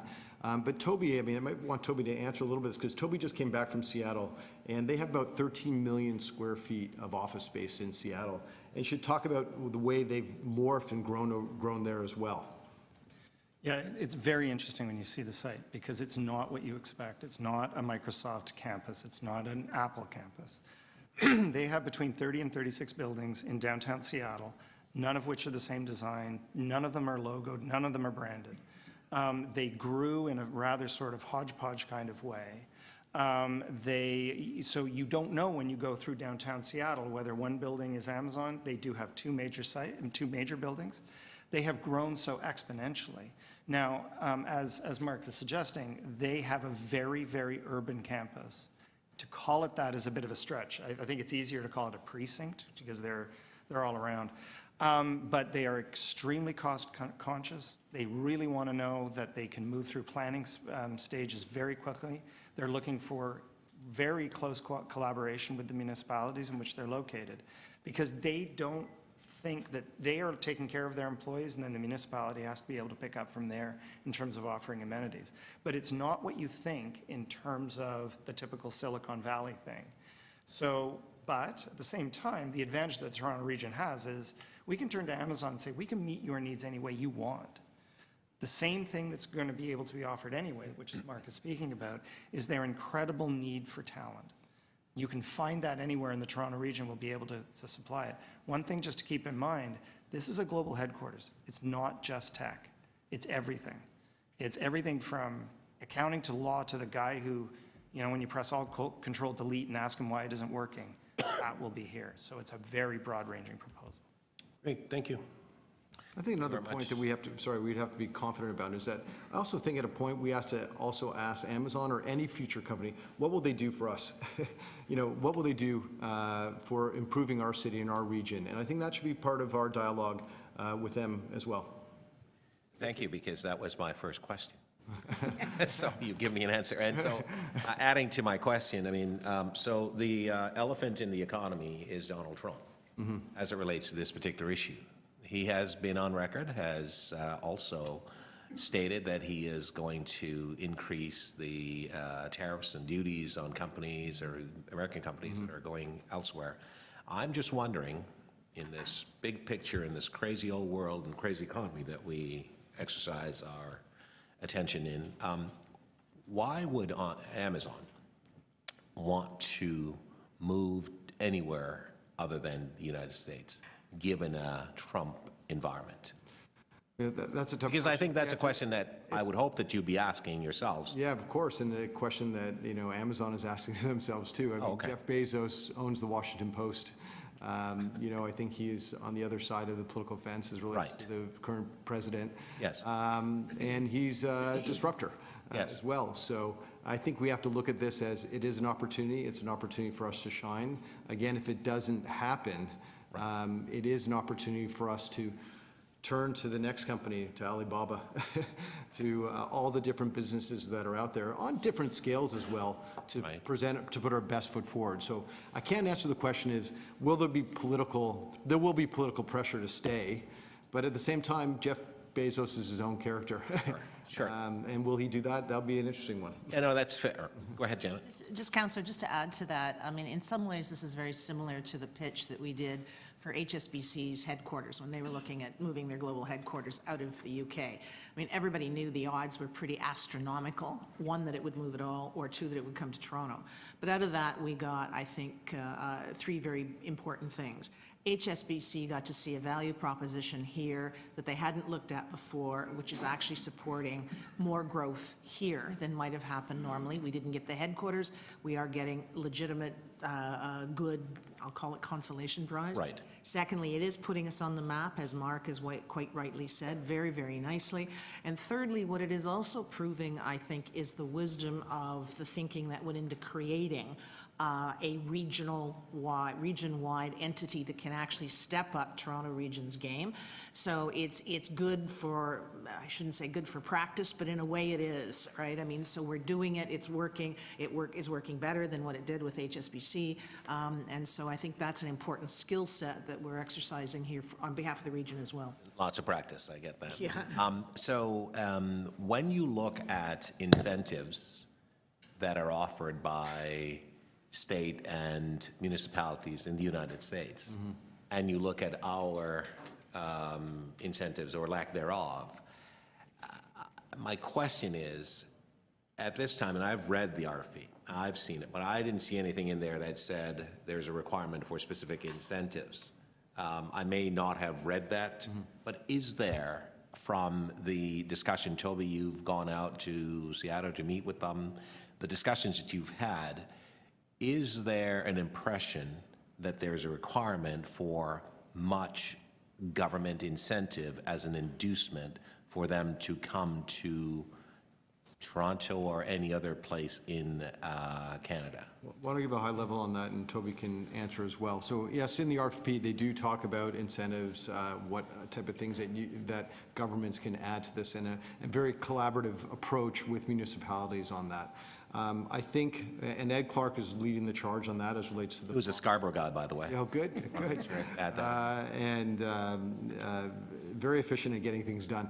And so, but again, I want to go back to, I think we have to be very cognizant of this, that, you know, this will get out in front of the media regardless, you know, whether it's leaked or whether Amazon puts it out there or someone within the organization will get access to what we're putting forward. And I think we have to be very conscious of putting the best foot forward of what this region has to offer, and maybe here are some buckets of things we should do. What are things that are incremental that will fast track the development of this region for all of our people? Right. You know, so if it is a specific site, how is it going to help in fast tracking transportation? You know, if it is about talent, can more money be put into programs to have more STEM graduates in our universities? So I think there are things that we have to be conscious of that not just helps Amazon, but helps the broader community. Right. Thank you. And sorry, if I could just quickly, Amazon is not a company that needs cash. So, so what we should be talking about, and what we are talking about, are those supports. Amazon is looking for a relationship and for a sense of trust between them and their municipalities. And the key thing here is that supply of talent. They do not have that supply of talent given current demographics in the United States. So therefore, the question that they're going to have to ask is, how much money do we need in order to compensate for talent? That's a very difficult one to answer. But I think the approach that we're talking about is one that will meet with interest, but don't underestimate how much money will be put on the table in front of Amazon from other jurisdictions. Right. Okay, thank you very much. To speak, Councillor Grimes. Thank you, Mr. Chairman, and this is great, and I'm keep my fingers crossed, I don't know, but I think this is a great exercise. But getting back to the incentives, I know, some of the states in the deep south, and they're offering free land, but I do agree. I think this is very small potatoes to Amazon.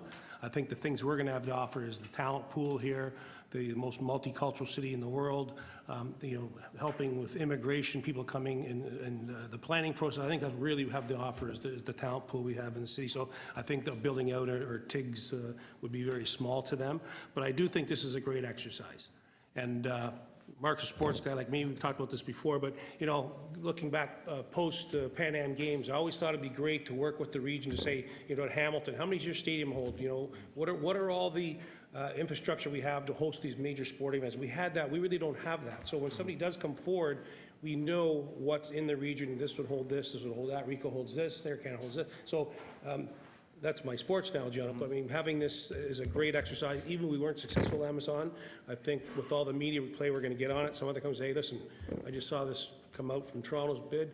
Hey, this is something down the road that even if we aren't successful at Amazon, which I hope we are, it would be a great exercise to go through. So I applaud you and got a lot of faith in you, Mark. So listen, go bring her home and bring her over the goal line, so to speak. So thank you very much. Just one comment. We have been working with the University of Toronto on a research study that looks at what is the impact of an investment by a foreign company in a certain part of the region and what's the knock-on effect across the region. So I think what has been really encouraging in this whole exercise has been the thought process.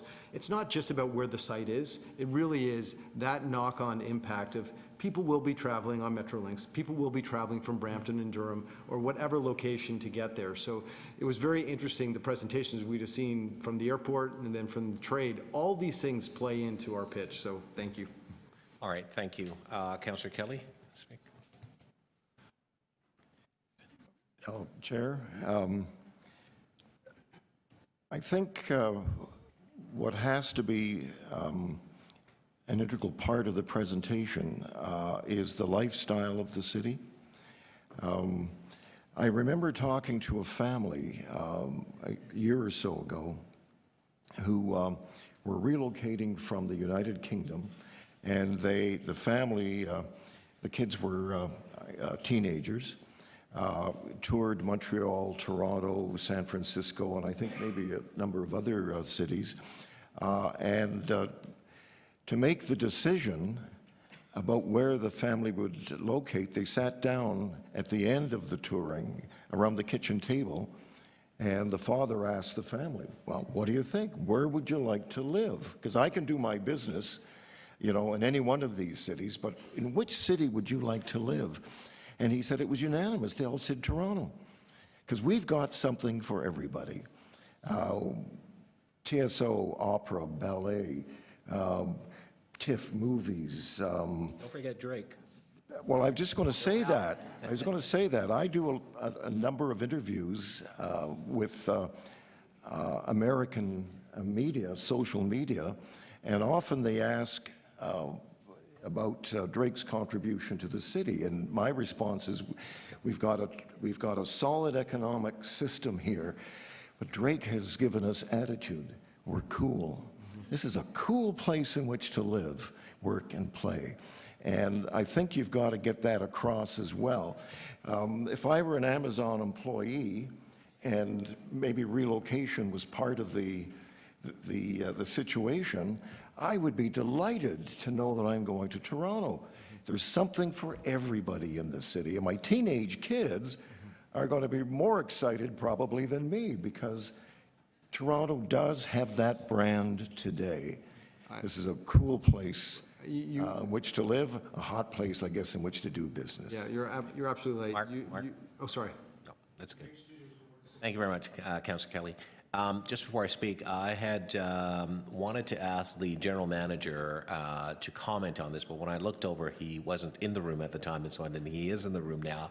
So procedurally, we'll follow. I'm just going to ask to vary the procedure for a moment in order to allow him an opportunity to comment, because my question, and all those in favor of varying? Thank you. And my question to the general manager is, what are your thoughts? Well, first, a couple of main points I wanted to make, and a couple of things that haven't been mentioned so far. But first of all, we're working very well with Toronto Global. I think the system is great, and so I'm very pleased that the region will put its best foot forward here. Three things to think about. First of all, this is a 50-year decision by Amazon. So some of the short-term things, I think they will smooth out in their thinking. And we need to give a 50-year pitch, which is our strongest element, because we are the only North American city of major proportions that can legitimately say we will have a rapidly growing labor force despite the aging demographics because of our immigration, and because both from outside Canada and inside Canada, so that we have a secure pipeline for talent going forward. The second thing is we're talking about 50,000 jobs from Amazon. That isn't even talking about the multiplier impact that they will have locally. This is a huge, huge thing. 50,000 employees is about the total payroll for the city when you count the police and the TTC. And we are the #1 employer in the region. So it would be the equivalent of that. There are only maybe 4 or 5 metropolitan markets in North America that can absorb it. And that is I think, to our thing. Another comment, we've had 1,100 economic development professionals from around North America and the world in town this past week. And this is the only thing they talk about. The competition will be ferocious. This is a once in a generation, once in a millennium, where this kind of thing is thrown out as publicly and almost naively as has been done. And so everybody is going to go hard at it. We need to keep a cohesive federal, provincial, local, regional voice that will speak volumes to Amazon. And we need to go as hard as we can go. I mean, we can have second choice advantages, and we clearly had one with HSBC. We need to go hard as we can, knowing that we're in a huge, huge competitive battle. And we'll do everything to support members of the committee, Toronto Global, in terms of making this a success. Okay, thank you very much, Mike. Let me just add my voice to the congratulations and the direction with respect to Toronto Global's going. Having served as the chair of Invest Toronto, and also been one of those folks who, for quite some time, been talking about the need for this organization so that we can all succeed together, because while we are a big city, the city of Toronto, there are many limitations that we do have as well as it relates to bigger perspective and having to attract large organizations who want to set down a big facility or plant. And the cost of an acre of land in the city of Toronto is $50 million, and how many acres do you need to set a 2 million square foot facility in this particular region? And so I'm glad, and Mark, your leadership has been exemplary. It's been terrific. Janet, yours as well. And Toby, you're starting this from ground zero to where it is today. I think that it should be commended that you have done an amazing job. We weren't sure, Toby, initially, but neither were you, right? But I would just simply say that I think we're all in good hands and things are working well, and your presentation has been very helpful, and I think that this is the way to go. The questions I've asked, I just wanted answers to. I had no thought that they wouldn't be well thought out in terms of the response to the RFP, consideration given to small businesses on Main Street everywhere in this city and beyond, and so on. And obviously bringing a Canadian flavor and content to these things. And I was there with Janet Ecker, the mayor, when we had many discussions with respect to HSBC in many different forms and so on. And Ms. Ecker's right. While we didn't get the big prize, as the mayor has indicated, well, look, if we don't get the big prize, maybe let's get something, right, at the end of the day. And it's given us a profile in some. I know we were competing with Frankfurt, Singapore, and other places, and London itself in terms of remaining the head office there and so on. So a lot of work's been done, and now we're in this collaborative phase of how we're all working together, like everyone is in sync. This is a great opportunity for us, and as Mike has just indicated, this isn't an opportunity for next year or the year after. This is an opportunity for the horizon of 50, 100 years out, and that's the decisions that we make as members of council on a daily basis. Most people in the city don't realize that. They say, well, why does it take you so long, and how come you guys are wasting so much time, and so on and so forth? Because there's a requirement to really do it right. And I would say, and Mark, you talked about talent retention, talent attraction, and so on.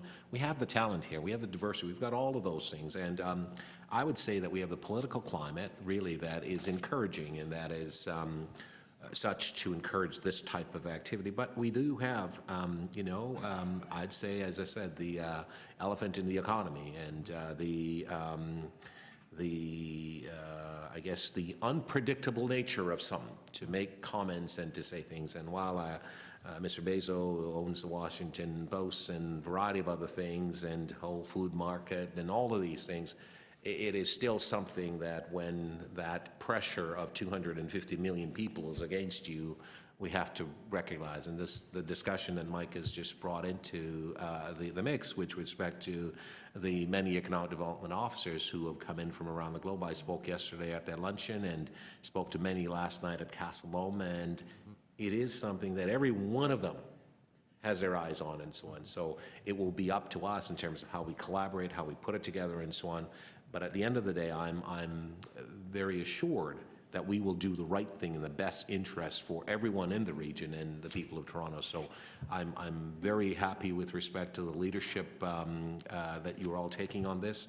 And obviously our team here is ready, willing, and able to help in terms of facilitating, as well as I know I spoke to Mayor Crombie, I spoke to Roger Anderson and many others and so on about these particular issues. And I think that we're all on the same page in terms of moving forward. So thank you very much for your presentation today. I'd like to move receipt of the presentation, and we look forward to seeing you again. And good luck, Toby. Congratulations. Good luck. Cheers, Mark. Thank you. Janet, thank you. Okay, members, moving right along. We are now at ED. I did ask for the vote, right? Okay, got it. Thanks. Moving right along, we're at ED 23.4, Workforce Development Month. Ms. Walcott and your team. And I just want to remind everybody as to the time, we do want to try to get through the agenda before 12:30. Thank you. We have a number of speakers as well. Please go ahead, Ms. Walcott. Good morning, everyone, to the chair and to members of the committee. We are very well placed on this agenda today because we've been talking a lot about jobs and growth. And now we're going to be talking about how we're connecting people to those jobs. So I'm very happy to be here to present the plans for this year's Workforce Development Month, which is always held in October. This is our 6th year of showcasing the activities that happen during the month, but really the objective is to showcase the range of work that the city does year-round to connect job seekers to employers. So also we have an opportunity to spotlight the many partnerships with community organizations and of course the cross-collaboration with other city divisions, which is essential to the success of workforce development. So we're going to show you today a little bit about how cool, Councillor Kelly, workforce development can really be. Sorry, we're going to be showing you a promotional video. Sorry, just one. In this room, he's not a cool counselor. He's a sixth dad who's cool. Yes, that's true. And we use that too. Right. Put him on our Twitter account. So following the video, we're going to show you the video, and then following the video, I'll introduce James LaPierre, who is our Workforce Development Manager. He's going to deliver a very brief presentation with more details about the types of events scheduled during the month. So this year, we've decided to approach our marketing a little bit differently. We've heard from our clients and residents. They're looking for more information online and through more modern channels. So we've developed a bit of a commercial here to advertise the month, and we'll be leveraging the city's YouTube channel, social media accounts, and our website to play the video leading up and throughout the month. The video, of course, is just one element of our outreach strategy. James will speak to some other components. So I do want to take this opportunity before the excitement starts to thank Mike Williams and Chris Brillinger and their staff for not only participating in the video, but also for collaborating with us to create a fulsome month of events for our residents. So We're going to play the video. Cue the video. We hope.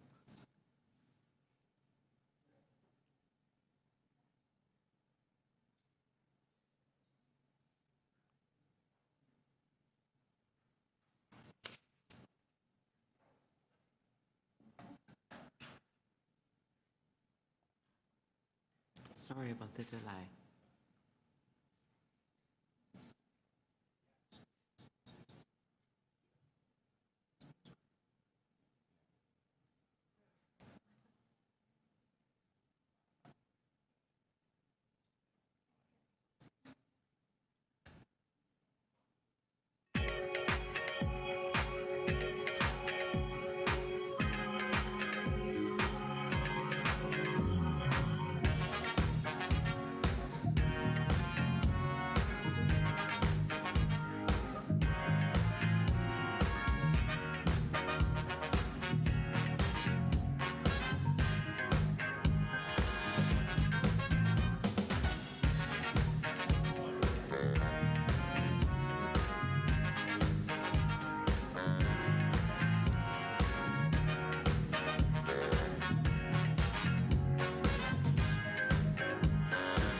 I'm Michael Thompson.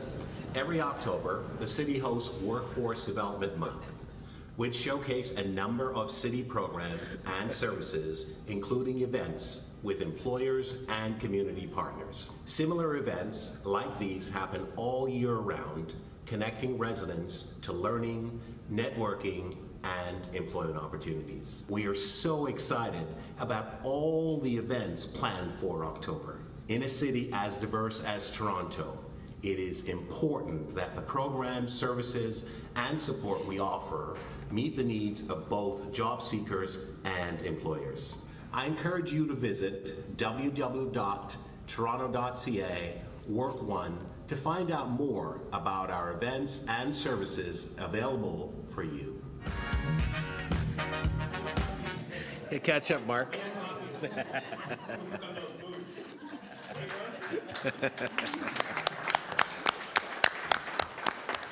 Thank you. We're so excited.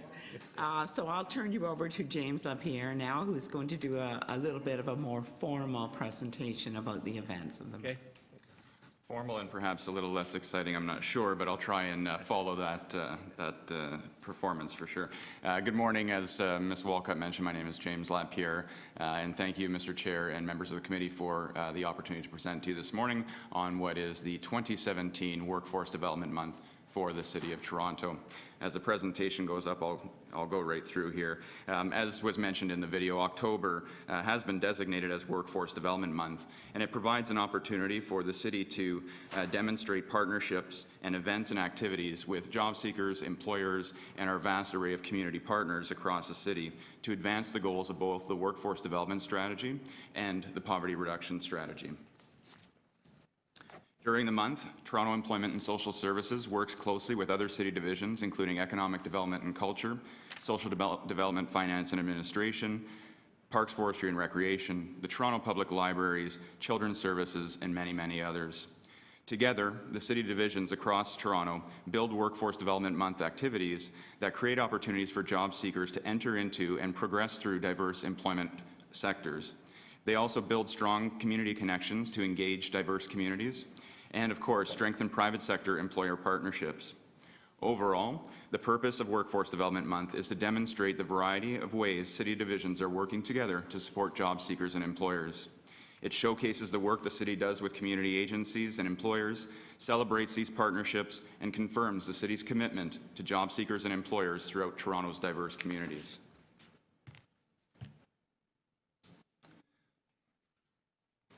Specifically, Workforce Development Month has a few key objectives, which are increasing awareness, knowledge, and the use of city services for residents and employers across the city, engaging city residents to participate in events and connect them to multiple services, training, and employment opportunities, and to spotlight key partnerships between the city, community partners, private sector employers, and our networks and other orders of government. So, how are we going to promote Workforce Development Month in 2017? We believe we have a diverse and robust marketing and outreach plan. We have heard from residents and job seekers that there's a strong preference for being engaged through online platforms and digital tools.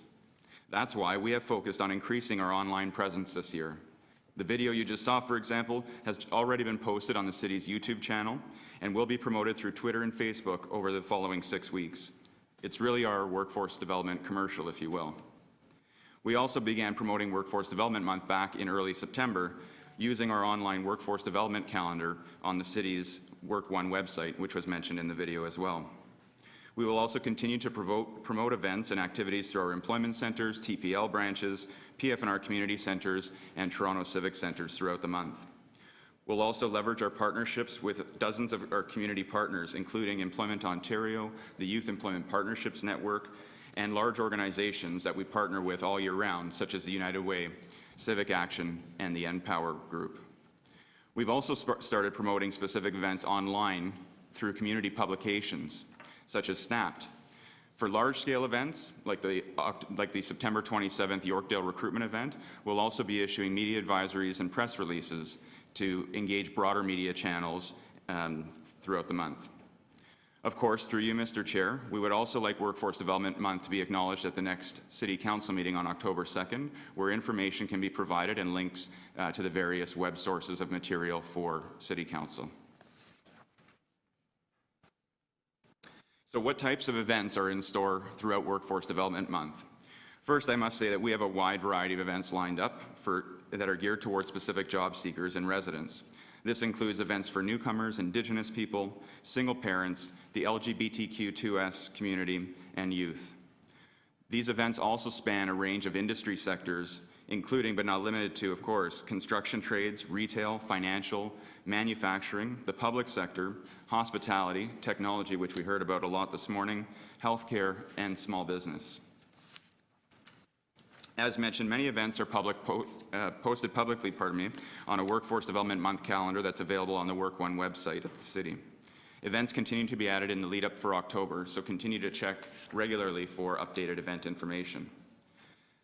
This year, we have over 25 Workforce Development Month events and activities. So let's take a look at some of the examples of the events that are going to be taking place over the next number of weeks. Get the Offer, Finding Work with a Police Record, which is not this event. My apologies. Food and beverage manufacturing. This is a learning forum that increases awareness among job seekers and staff about food and beverage manufacturing sector, including labor market information, hiring processes, training and employment opportunities, and career pathways in the sector. Construction Connections Information Session for Indigenous Job Seekers. This event provides Indigenous job seekers with the opportunity to learn about the Construction Connections program, which has been working at the Yonge and Eglinton Employment Centre of the City of Toronto for the past several months to connect young people to apprenticeship opportunities and employment in the construction trades. It provides a pathway to apprenticeship with a wide range of partners in both the trades and other levels of government. Get the Offer. This is the one I was very excited about. This event is designed to prepare job seekers with criminal justice involvement for employment success. This is a very important event where young people will hear from other successful candidates that have gone through the same challenges and barriers as them to learn about the key elements for success in finding their employment opportunities and career paths.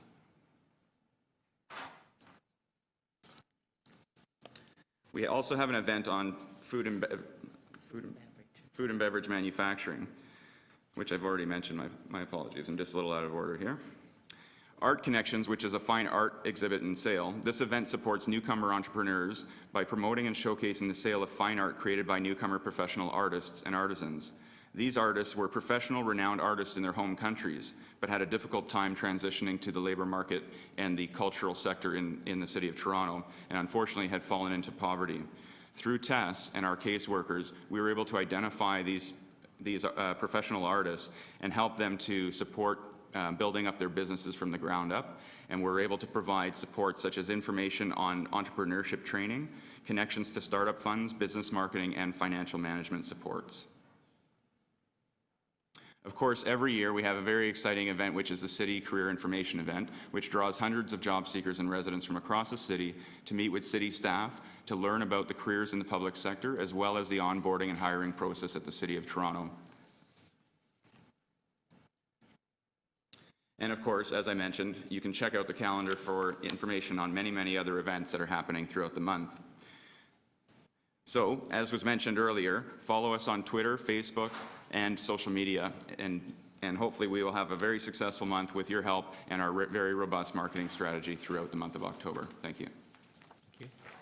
Anything further? No? Okay, questions? Okay, Councillor Hart. The Chair, I know from personal experience the terrific work you do. Just a question relative to the October events. How do you measure the success of the events year over year?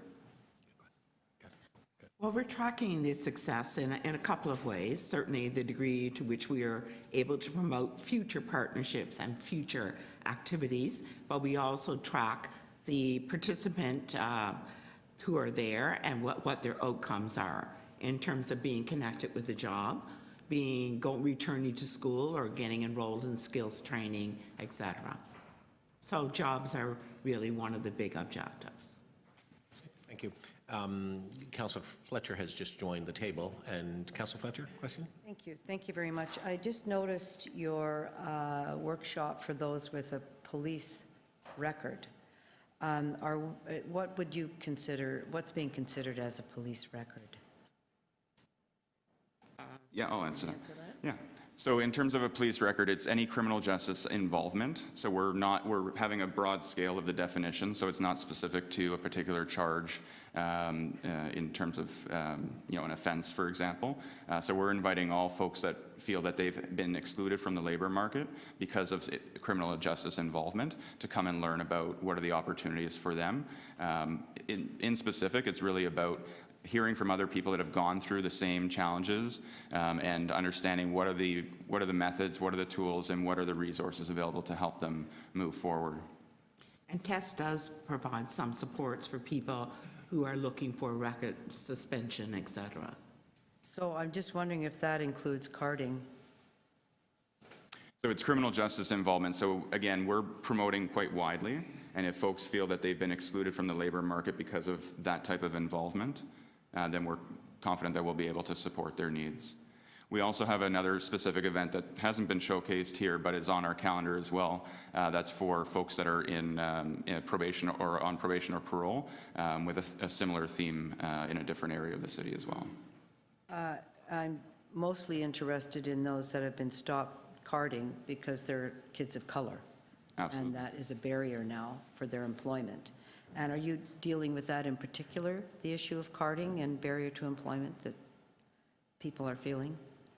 So we deal with that on an individual basis through service planning and understanding the needs of particular individuals.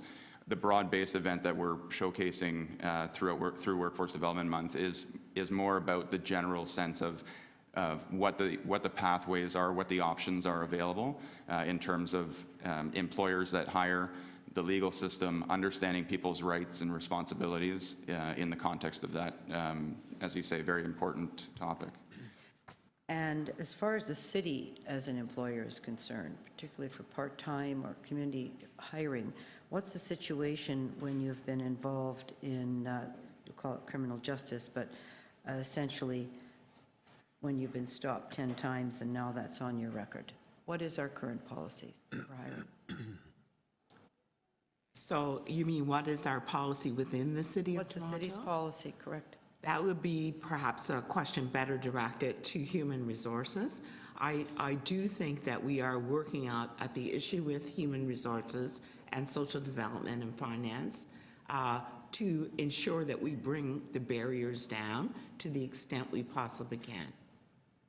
And are we working with any other employers that, in the city? Any other than the public city? sector or in that same direction? Because I'm going to speak about that particular issue. Yes, actually, we do have a job fair that includes So I mean about employers. this issue of having been unfairly stopped a number of times, carded, and now you're finding that's a barrier to your employment with a We public have an event organization. called Employment Connections Job Fair. It's on October 26th, and it's a partnership with the Ministry of Community Safety and Correctional Services, the City of Toronto, and members of the Youth Employment Partnership Network. And it will showcase a range of employers and sectors such as retail, hospitality, IT, that are willing to work with these participants. Okay, so I should just, for council, I will be asking that question to HR, and I'd like them to have the answer very clearly, because we can't be one of the employers that's an impediment here. Thank you. Okay, thank you very much, Councillor Fletcher. Any other questioners? Okay. Just a question, and obviously the issue as it relates to dealing with particularly young people with criminal justice issue. And we had a young lady that I met who had some issue, and you're working with her. Can you maybe just take a minute to explain what does that mean? I understand Councillor Fletcher's question, but that is part of the broader narrative that you're dealing with respect to people in conflict or within the context of the justice system. And really what you mean by that is that somewhere along the way there's a blip or there's something there that creates some sort of attention with employers that gives an impression that that person who has had an occurrence with the criminal justice system would not be a good employee, so the employer would naturally omit them. Right. You're trying to work through the process where that does not actually happen. Is that correct? That's right. So that little blip that shows on the resume or may occur in interview questions, et cetera, we're trying to work with the individual about how to address that question, Right. how you can showcase your capabilities, Right. and the fact that you are a trustworthy individual. So we're working on that level. There are, of course, activities that need to happen at the system level as well. And because we've talked about that, because some of the federal changes that have occurred has actually made it more difficult for those people, for example, those young people particularly, to have their records expunged or cleaned or to be evaluated in such a way that would remove that stigma or blip from their personal information that is associated with the police file. Is that correct?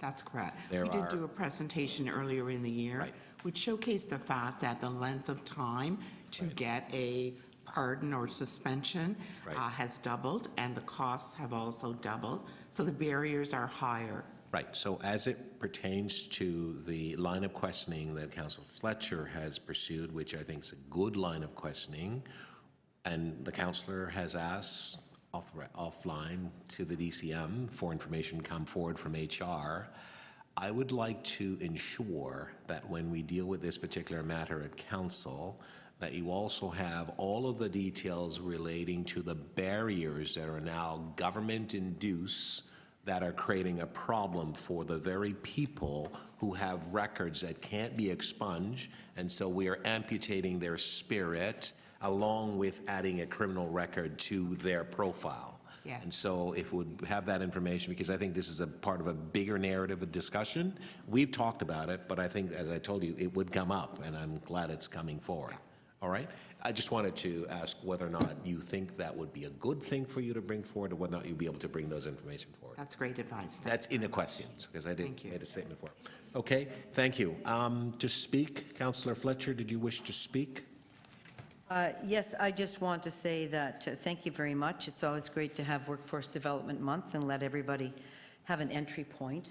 I would very much support what the chair has just said, that want to be very, as always, cognizant that there is a large group of generally young males of color that have barriers to our workforce development, barriers to application, and that while it's great to hear what those barriers are, it's also, I believe, Mr. Chair, because of a process known as carding in the City of Toronto. So we now have to discuss what the impact of carding has been on the employability of a whole large number of folks that really had no criminal background. They just got stopped a number of times, and now it's on the record. Wrong place, wrong time, wrong person. And I'm very concerned about that. I've always been concerned about that, and I'm very pleased that you're looking into that. And I'd like to turn up the heat on that particular issue to find our way through, including with the Police Services Board, what we're going to do. It's very unfair when your future has now been limited because you've been stopped a number of times, wrong place, wrong location, wrong person. And we are now looking at trying to manage that at our end rather than from the other end. And I think it's great that we're able to have this conversation around employment. So thank you very much, and thank you very much, Mr. Chair, for agreeing to undertake this as well at Council. All right, thank you very much, Councillor Fletcher. Anyone else to speak? Or Councillor Kelly? Sorry. Just very briefly, Chair. I want to applaud your move towards online communications and funky videos. I think they're sending, the latter sends a message, and the online initiative certainly opens channels or doorways that might not otherwise be there. There are people who are having difficulty getting traction in the job market.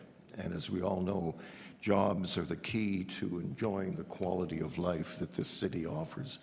So I'm really pleased that the city is proactive in this field, and I certainly want to wish you well. And thank you for your for the changes that you've made, and I look forward to more of them as we go forward. Thank you very much, Councillor Kelly. Councillor Grimes? Yes, a great presentation and great work, but there's a small question. On the next video you do, is it possible to get another choreographer for my good friend Councillor Thompson here? I think we need some work on that, so I'd like to work with you on that, on the next commercial for my friend. No.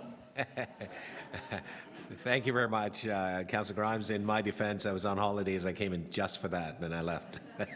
So, thank you. I will just speak for a moment. I'm going to move a motion, Councillor Fletcher. This is particularly for you as part of this discussion, because this matter was just simply going to be received in this committee and not going to council at all. But the way we're doing it right now, we will actually also have this, and it doesn't delay you, Ms. Walcott, from what you're doing in your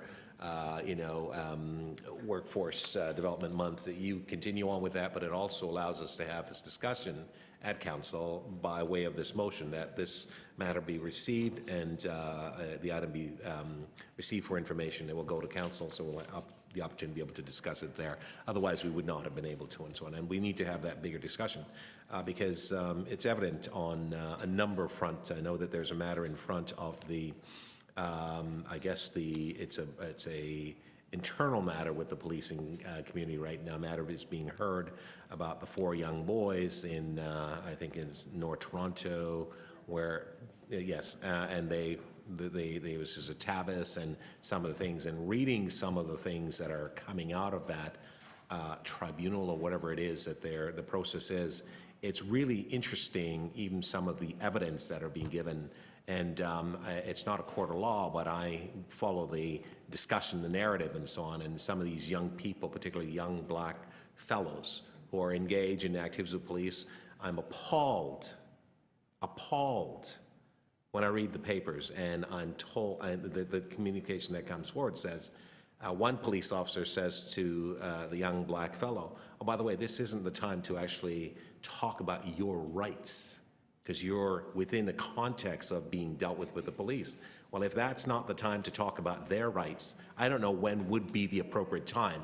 And if we have a special rule of law that's communicated from the police exclusively, that somehow gives the impression that within the context of interaction with them, they get to decide what the law is, quite frankly, we're in trouble in this society. And I'm appalled at that. I'm appalled at what I'm reading. I was the vice chair of this police service board at one time, and this thing just boggles my mind, and it continues to happen over and over and over again. And we hear, well, you know, it's perplexing, it's complex, and so on. These young black kids, then for the rest of their lives, it's never right. For their own family, it's never right, because your father has got a criminal record. And so what are the sons and daughters supposed to do? And so we have the society talks about diversity and equality and so on. But there's a lot of stuff that's going on, and I'm thankful that Councillor Fletcher and many of us around this table find this totally unfair. We expect better from our policing community. We support them 100%. But it can't be one set of rules for the young black boys in the corner. And the only reason why we know this is it was captured on video camera. Not so much the voice, but the action. These young boys were leaving an event, not causing any trouble, but because of the intervention, they're now caught in the midst of a morass of activities, which is, in my view, not so much that civil society want to accept that, should not be accepting that at all. And so it is an issue, and I realize that my message here today, some people will be grieved about. I don't care. I want to tell you that we want to do what is right. That's always the thing for us to do. The consequences are irrelevant, quite frankly. We have to do what's right because we have to speak for those young people. If they're causing trouble and the police needed to intervene, absolutely. But in this particular case, and I just talk about that situation, but there's many others. The young boy in Pickering or Whitby who's going to lose an eye.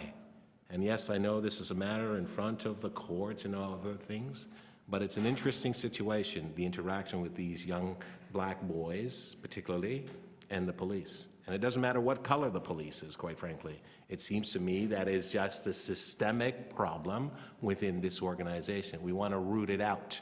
I don't think it's all police officers. I do think it's some, but we want to root it out. There's a lot of fine people in those organizations, but there are people who are creating some challenges, and we want to figure out a way. If we as politicians are not able to resolve this, it will never be resolved because those young people who are trying to make sure that their rights are heard, there's no recognition at that time because it's a power imbalance that exists in those dark corners. And I think we are the ones where it's going to have to turn that tide, quite frankly. So I'm going to move this item, and we'll have a greater discussion at council about it.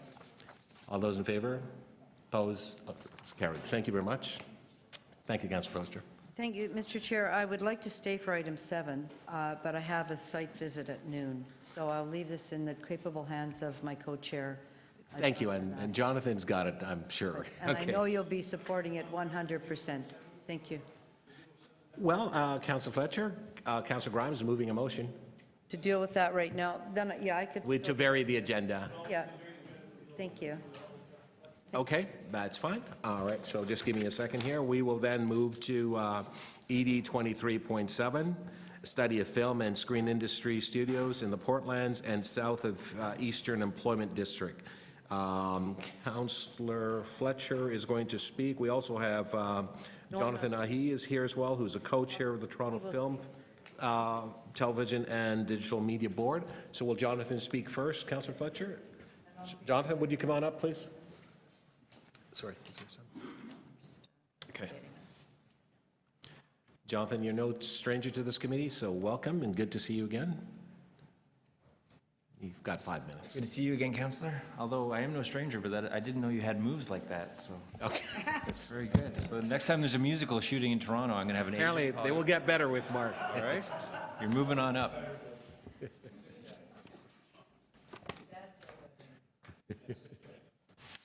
So, and I have a lot to talk about, but I wanted to say, sir, your passionate speech there about young black males. I know you know that we have a co-op pilot program going on now with the Toronto District School Board. And as part of that program, we put out 3 initial students, one of whom was classified by the Toronto District School Board as an at-risk student whose grades and I would say academic profile probably would have excluded them from the program. But we had an excellent interview with him, Jill, who's here with me from my office, and we put that student out, and he had an amazing time on the production Private Eyes and has gone on to accept an apprenticeship on a production called Georgetown. Thank you. And hopefully we'll go forward and have a productive career in the film and television industry. So. Fantastic. That's a great story. Thank you. So thank you very much. I know, as I said, I'm no stranger to appearing and deputing before this committee. But I'm here today to talk to you briefly about item ED 23.7, the study of film industry studios in the Portlands and Southeastern Employment District. But first I want to thank you all in this committee for your critical support of our industry. Your political leadership with regard to the film, television, and digital media sector in Toronto has not only fostered thousands of high-paying jobs in Toronto, but helped support award-winning companies that are thriving. Companies like Toronto-based Take 5 Productions that just brought home another Emmy in the last few days with the groundbreaking win of The Handmaid's Tale, which is the first streaming production to win an Emmy and is shot entirely here in Toronto. So that's huge. Or the genre horror film It, which just earned the distinction as the highest earning September release of all time. So just for clarity, It spent $28.9 million in 60 days here in the province of Ontario, the bulk of that in Toronto, and $14.1 million was spent on payroll on Toronto technicians. The bulk of all of the spending for Handmaid's Tale and It is here in Toronto. All of you helped contribute to that, and although it's unfortunate you don't get your own Emmys as recognition of that support, which I promise to look into, in my opinion, you get something better. You get the financial and cultural benefit from these and many other productions spread across your wards and the city, making Toronto a place where business and culture thrive. So the study before you sheds light on a critical component to our success thus far, the success I just highlighted you on, and our ability to surpass the $2.1 billion mark that we just hit recently. The Portlands and South of Eastern Employment District is the original film and television cluster for Toronto. It is the heart of our sector in Toronto, and like our industry, it is facing a number of challenges over the next few decades. The study before you makes a number of critical recommendations designed to ensure the survival and growth of the film, television, and digital media sector in Toronto, and alongside Spotlight on Toronto, the strategic action plan for the film, television, and digital media industry, this study needs to inform future decision-making at both city planning, economic development and culture, and the Toronto Portlands Corporation. The maintaining of existing studio space and the creation of new studio space in the Portlands and South of Eastern Employment District is a key component of the success of this vital industry in Toronto. Informed policies and creative commitments to studio growth will help ensure that our industry grows in a responsible manner, respecting the residents of Toronto with regard to shooting around Toronto and in our studios. The study area is the hub of our industry's activities and is the preferred location for the global industry going forward. I urge you to adopt the request of my esteemed co-chair, Councillor Paula Fletcher, and I'm here to answer any questions you might have about the study before you. Okay, thank you very much, Jonathan. Are there any questions for Mr. Ahi? Okay, Councillor Fletcher. Just to ask you about the mega stage that currently exists in the Pinewood site and the importance of that as an anchor for the strategy of the clustering strategy. Consider that pretty significant. The mega stage is significant. So Toronto sees a very wide range of productions from obviously television productions that shoot for a longer period of time, high budget television production series, as well as now our fair share of blockbuster tentpole productions, and the mega stage is integral to both of those, the blockbuster tentpole productions, but as well as the higher quality of the television series that we're seeing now via streaming projects. They are getting larger, the budgets for them are getting larger, and they need places where they can park, and so the mega stage would be an integral part of that success going forward. And you have been on, I believe, the mayor's trips, when he's gone to Los Angeles in order to sell the city, and you've heard, as everyone has, the importance of studio space, and really, I believe producers saying we just need more of it in order to maintain and attract productions. Absolutely. It's the second thing out of their mouth after tax credits is studio space, followed by workforce development. So this is one of the big three. So this is Absolutely. an important direction that we've had the study with Hampson. It's gone on for a while, and the conclusions are to continue building this cluster as well as supporting emerging clusters. Absolutely. They've come up with quite a few creative solutions that I think need to be considered. Great. Thanks so much. Okay, thank you, Councillor. Councillor Kelly brings into committee. Thank you, Mr. Chair. My wife and I saw 41 movies at TIFF. Excellent. That's got to be a record. I'll have to check it out. Wow. You know, as always, we, both of us, look forward to TIFF, and I'm just wondering what you and others, perhaps, who sit on the Toronto Film Board, which you direct with great aplomb, what sort of buzz was out there, if any, with respect to the city or to filming in the city? Well, the buzz around TIFF is always excellent. This year was no different. I think the changes to TIFF were instrumental in ensuring that it still is valuable not only to the industry itself as a vehicle for selling projects, but to the residents of Toronto. So we had the XOTO Lounge, which is right on King Street, right across from the red carpet area on TIFF, and there was nonstop buzz for both our lounge that the city supported, as well as just the TIFF in general. There was quite a few sales there, so Netflix purchased quite a few projects, including the Long Road Home, which I think I messed the title up, but the Tragically Hip documentary. So I think we've had some excellent sales, which were critical to Canadian pictures, including Indian Horse, which was one that was done by our organization, as well as just TIFF in general, which is a huge draw for tourism to the city of Toronto. And I was wondering, given the informal character of the relationships that people in the business might have when they bump into friends or people in working in the same general area, if they had observations about what could be done to further improve filmmaking in Toronto, or if they reinforced, and through their conversations, the perceptions that we have of ourselves. Well, I could go on for hours about just the perceptions that people have about Toronto and the film industry globally, because I've been there, I've been to LA, I've been to India, talking about the Toronto film industry, and it is received in high regard around the world. High quality of technicians, the high quality of the studio space, the fact that the city, through this committee, through the film board, through the mayor's office, through councillors that support shooting in their ward, both with the shooting and the businesses that exist from this industry in their ward, they appreciate it. They appreciate what has been achieved here, and they want to see it succeed. So it is held in the highest regard globally. No red flags? There's always red flags. There will always have to be red flags. This industry is constantly changing, and it changes rapidly, and I think the city needs to change with it, as does the industry in Toronto need to change with it. And I think one of the biggest concerns is the amount of studio space beside the workforce development piece. So we need to increase the amount of studio space that we have if we want to surpass the $2.1 billion mark. We need to maintain the studio space that we currently have in the Portlands and in the Eastern Employment District. And if we don't do that, we could definitely see some larger red flags than we're currently seeing. So there's concerns out there, but I think that there's more positive news than negative news. I remember a conversation that I had with someone during TIFF about the proposal to have 2 underwater tanks built in Toronto. Is that correct? So Cinespace just announced the plans. They have about 50,000 square feet that they've broken ground on now. And part of that includes the development of what is commonly referred to as a water tank, so a place where you can do underwater filming or water filming. And I believe... I heard that there's another initiative.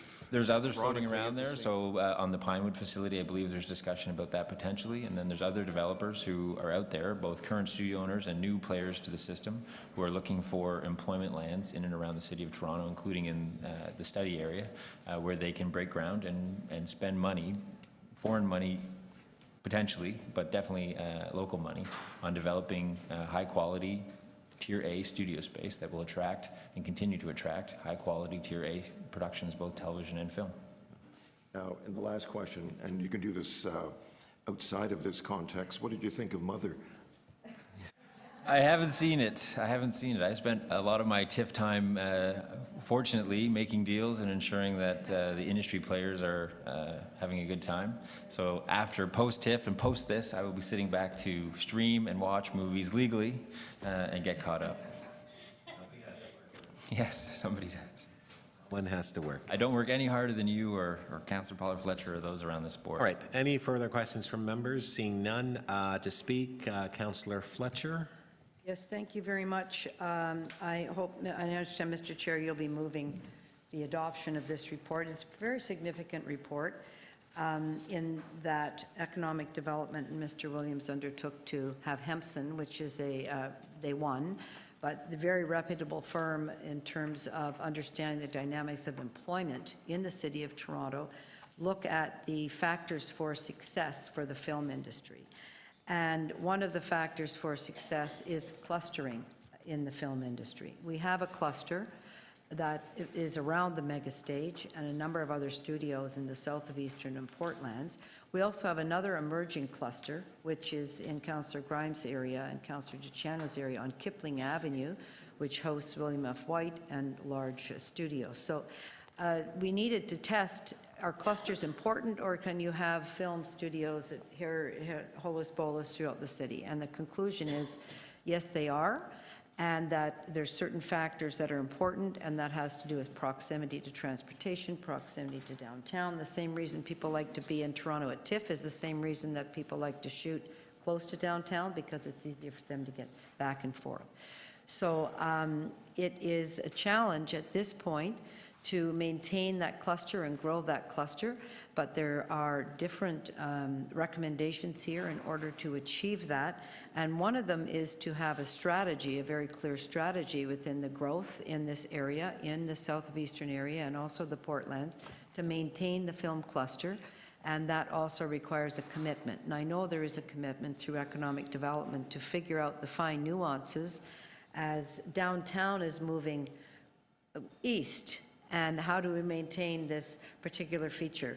We've been very successful, and my co-chair, who's fantastic, and all the film board members, which includes our film viewer, official film viewer, Councillor Kelly, in looking at ways to include film in important areas, one of them being the King Street pilot study, the other being the TO Core, the other being Expo, and what's the impact on filming if we do X, Y, or Z. And the voice of the film board and of the film industry through the board has been very, very important on all of those files. So this is also the same, and I certainly hope that Council will take this very seriously, and we will have our strategy and commitment, not to weaken the film industry in this area, but to strengthen it, as it also finds clustering opportunities in other places. So thank you very much. Thank you very much, Councillor Fletcher. Councillor Kelly, did you wish to speak?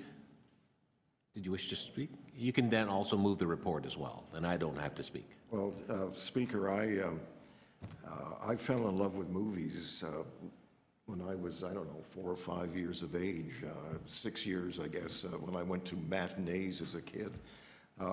I think they're it's the art form of the 20th century, and increasingly an important part of our city's economy.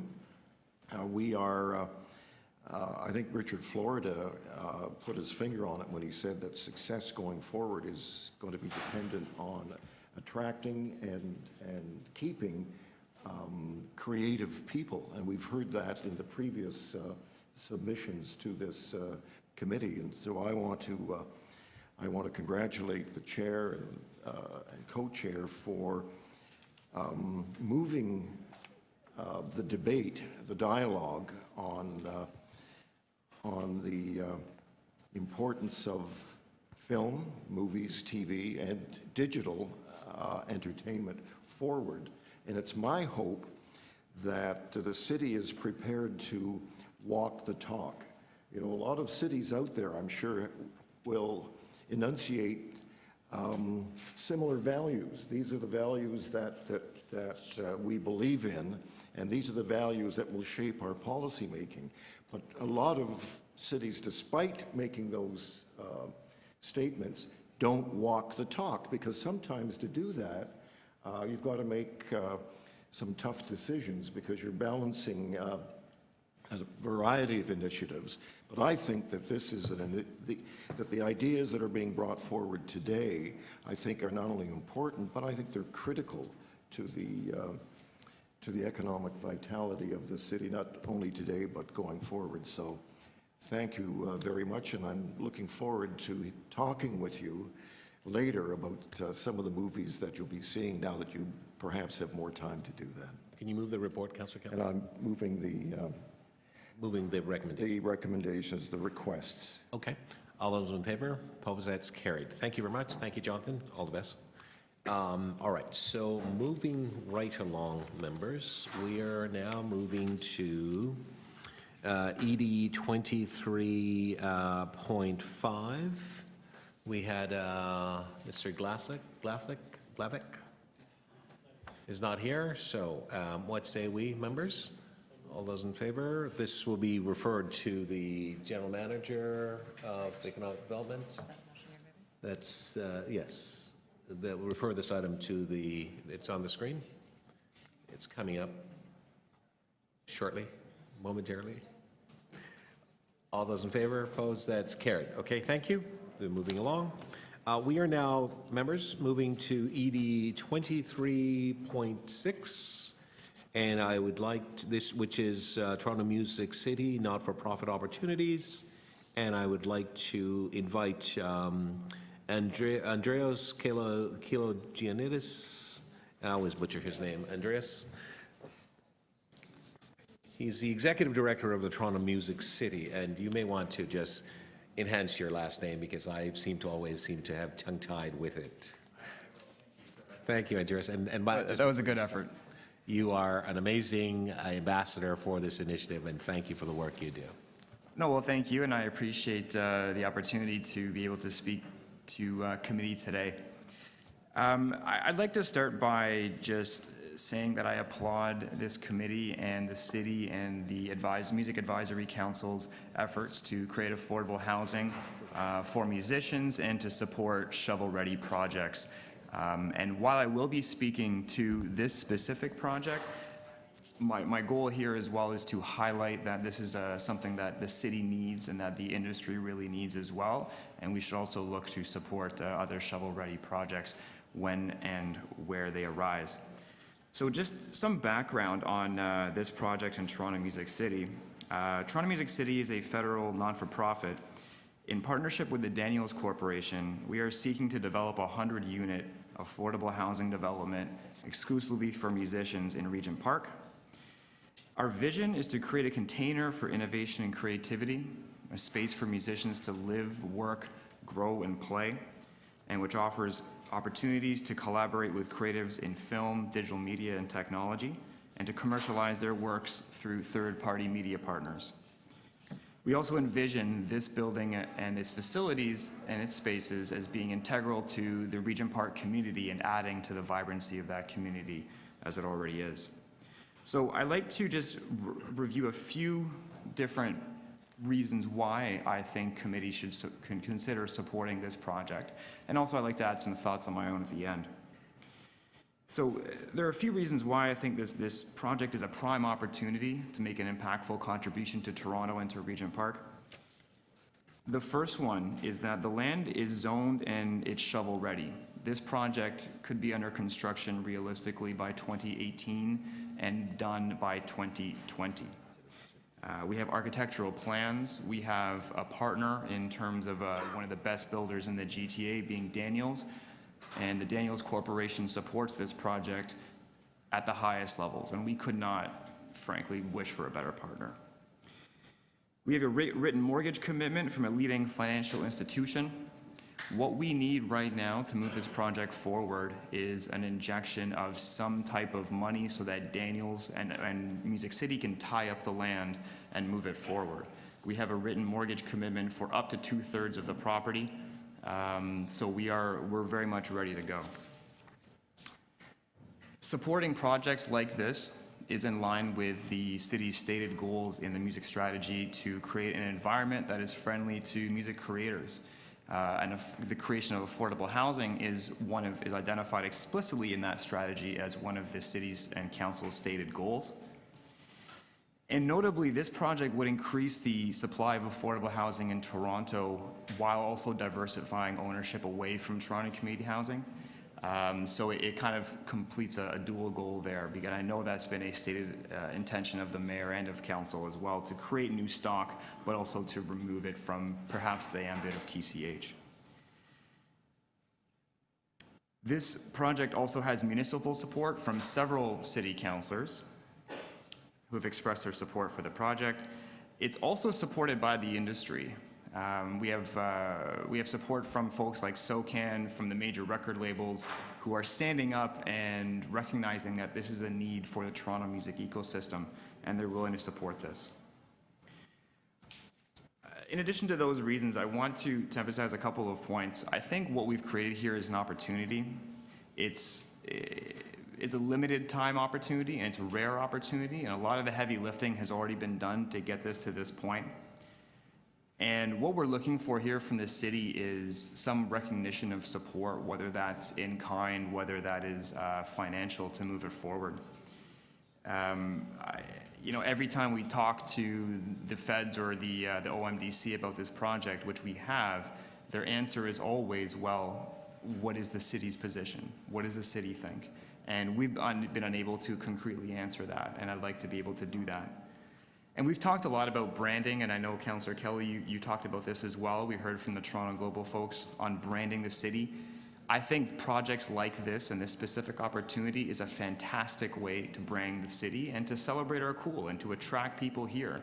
Nothing in the world in terms of affordable housing for creatives exists at this scale. There's a few units in Nashville, a few in New York, but there's nothing with this kind of scale. So just to wrap up, I'd like to thank the committee for its consideration, and if there's an opportunity to work with the Affordable Housing Office and with other city departments to make this happen, that would be fantastic. Okay, fantastic. Thank you very much. I believe that there are questions. Visiting members of council? Okay, seeing none. Are there any questions from members? Okay. I will just ask staff a quick question. Mr. Williams? Oh, you do have a question? Oh, okay. Councillor Bala. Oh, no, sorry, question of staff? Yes. Yeah, okay, well, we'll get to, yeah, so I'm just gonna, so we're going to move to question of staff. So I will now open the floor. Visiting members, Councillor Baila? Yes, I just want to make sure I understand what is being asked in here. Are you asking us to work to make sure that we find a way to get this project off Sorry, are you asking a question of staff or? No. Oh, okay. Because I'm reading the recommendation, right? Okay. And there's a project in here that was talked about this music co-op with the music hub and so on. So is the recommendation for us to, as we're looking into affordable housing opportunities, to keep this one in mind that it's well ahead, or are you asking us that every project of affordable housing be considered as a music hub? So DCM, do you want to take that? So through, Sorry? DCM, this is a question of staff. I know, so the DCM is going to answer. through you, Mr. Chair, the way I would read that, it says to consider, and it also says to include consideration of those projects. So the way I would interpret that is, as we're looking at these shovel-ready affordable housing projects, we would look at whether it's appropriate to include a music hub in partnership with the music industry and other community stakeholders. So it's the way I read it, because it's just to advise the director and the local council when considering these shovel-ready projects to include consideration of those projects with a music hub.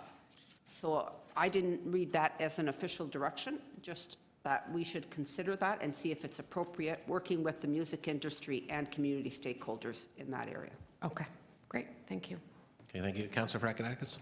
Sorry, thanks. Just further clarification through you to the DCM, but on this particular one that was referenced in the deputation, or on all projects going forward? You didn't answer that aspect, if you don't mind clarifying. Are we looking at one particular case, or are we looking at possibly all cases going forward? So the recommendation that I read that is before this committee today, we have the deputation's letter and submission to the committee, but the recommendation that's before committee is for the General Manager of Economic Development to advise or work with the Director of Affordable Housing and local councillors when considering shovel-ready affordable housing projects. I do not read this as limited to this particular project that the deputant spoke on. Everything. That's okay. That's Okay. what I thought. Thank you very much. Any further questions? Okay, seeing none. To speak, Councillor Bailão, did you wish to speak? No? All right. Anyone else? Speak? Okay. Okay, thank you. All right, so we have a motion that I'm going to move, is that we refer this to, it's on the screen, to the General Manager of Economic Development and Culture for consideration. And I gather there'll be others will have to be consulted with as well, and I don't know whether or not there's a financial piece and what that is and how big it is and what discussion's going on, because obviously as it looks right now, it's innocent enough, but I think it could be problematic moving down the road. And I do get the intention and the desire and so on, so I think we need to necessarily have staff comment on this and bring something back. And I'm not sure necessarily that this is a committee that this should be brought back to, quite frankly. I actually don't think it is, but I'll let the staff make that determination, and at the appropriate time we could direct it to the appropriate committee. But it makes sense because the TMAC does report through to this committee, but we will probably, Councillor Bailão, your committee and the housing piece may be the best place for it and so on. I just wanted to make sure, reinforce a point. We were not trying to displace and or make a decision as a new list or having others just kind of bump up and get to the point where, because you're coming from this stream, you get to be ahead of the line and so on, because we all have these challenges. There are people waiting for such a long time for housing and so on. So it's something that we want to figure out how to address. It's a big issue. Councillor Bailão has been doing an amazing job with respect to this, and it is still complex and challenging and so on. So I'm glad that you were able to come, Councillor, to be able to offer your, to at least speak to it and ask the question and so on. So all those in favor, opposed, that's carried. Thank you. We are now, members, left with one item, and that is the Toronto Economic Bulletin. Councillor Hart had held that on. Thanks, Anna. Councillor Hart had held that on. Councillor Hart, questions? Through the chair, just some questions to the general manager on the trending. Tall buildings, as an example, I see the trending year over year is 137 to 138. It shows trending green, which makes sense to me. If the 138 was a different number, though, say it was 300 or say it was 100, would 100 necessarily not be green, and would 300 be green? So the trend line really, anything above 100 is always going to be good compared to everybody else other than New York. So it's relative to the phrase we're in. If we saw a dramatic drop, then I would probably color it into orange or red. So the level has been very positive. In earlier, like 4 years ago, we were #1, even ahead of New York, when New York went through a slowdown. But we've stayed pretty consistent in this range. So 100 would still be green in your... I would, in my view, it would be. Right, okay. But if it dropped down to 70, 80 from 137, I'd get pretty... I agree. On the Consumer Price Index, I see trending year over year for Toronto CMA 1.7 up to 2, green, but under Canada 1.3 down to 1.2, also green. How do you explain both of those being green? Well, the changes in the Canada number is pretty minimal. So the Bank of Canada set a target rate of keeping inflation below 2%. So basically, as long as they're in that range, then our view is that inflation is not an issue for the City of Toronto. Okay. And just one more question. Under employment rate and unemployment rate, I see both of our numbers trending positively relative to ourselves, but not relative to all of the others being measured. Why are we green and not cautionary? Even though we're trending positive, we're still cautionary at a minimum, in my estimation, relative to everyone else. Well, we've made it pretty clear to this committee over a lot of years that the gap between our, we have lower participation rates than the rest of the region, the province, and the feds. Similarly, we have a higher unemployment rate compared to those three areas. The patterns right now are such that that difference isn't as dramatic as it used to be, so we're still sort of in the good side of being on the wrong side, if you could put it that way. It's a call, right? These numbers bounce around like crazy. I'd probably be more comfortable pulling off the flags altogether rather than trying to put a green or red or orange on a monthly unemployment or labor force indicator, because they're up and down all over the place. Thank you for reading the report. Thank you, Chair. Okay, thank you very much. Anyone to speak? All right, so I'm going to basically just move receipt of the item, and I would just like to add that perhaps we could, Madam DCM, through you, to staff, if we could maybe just have a little bit of color on this particular bulletin, because Councillor Hart is able to see green, red, and other colors, because you've got, no, I understand, but we really need the colors on the page and so on, so if we can do that, that'd be very helpful. Okay, so all those in favor, oppose, move to adopt the item. All those in favor, oppose, carried. Motion to adjourn, Councillor Grimes, all those in favor carried, and let it be said that the meeting is ended at 12:23. Thank you, members. And just to thank the members of the clerk for the great work that they continue to do with this committee and others, of course. Thank you.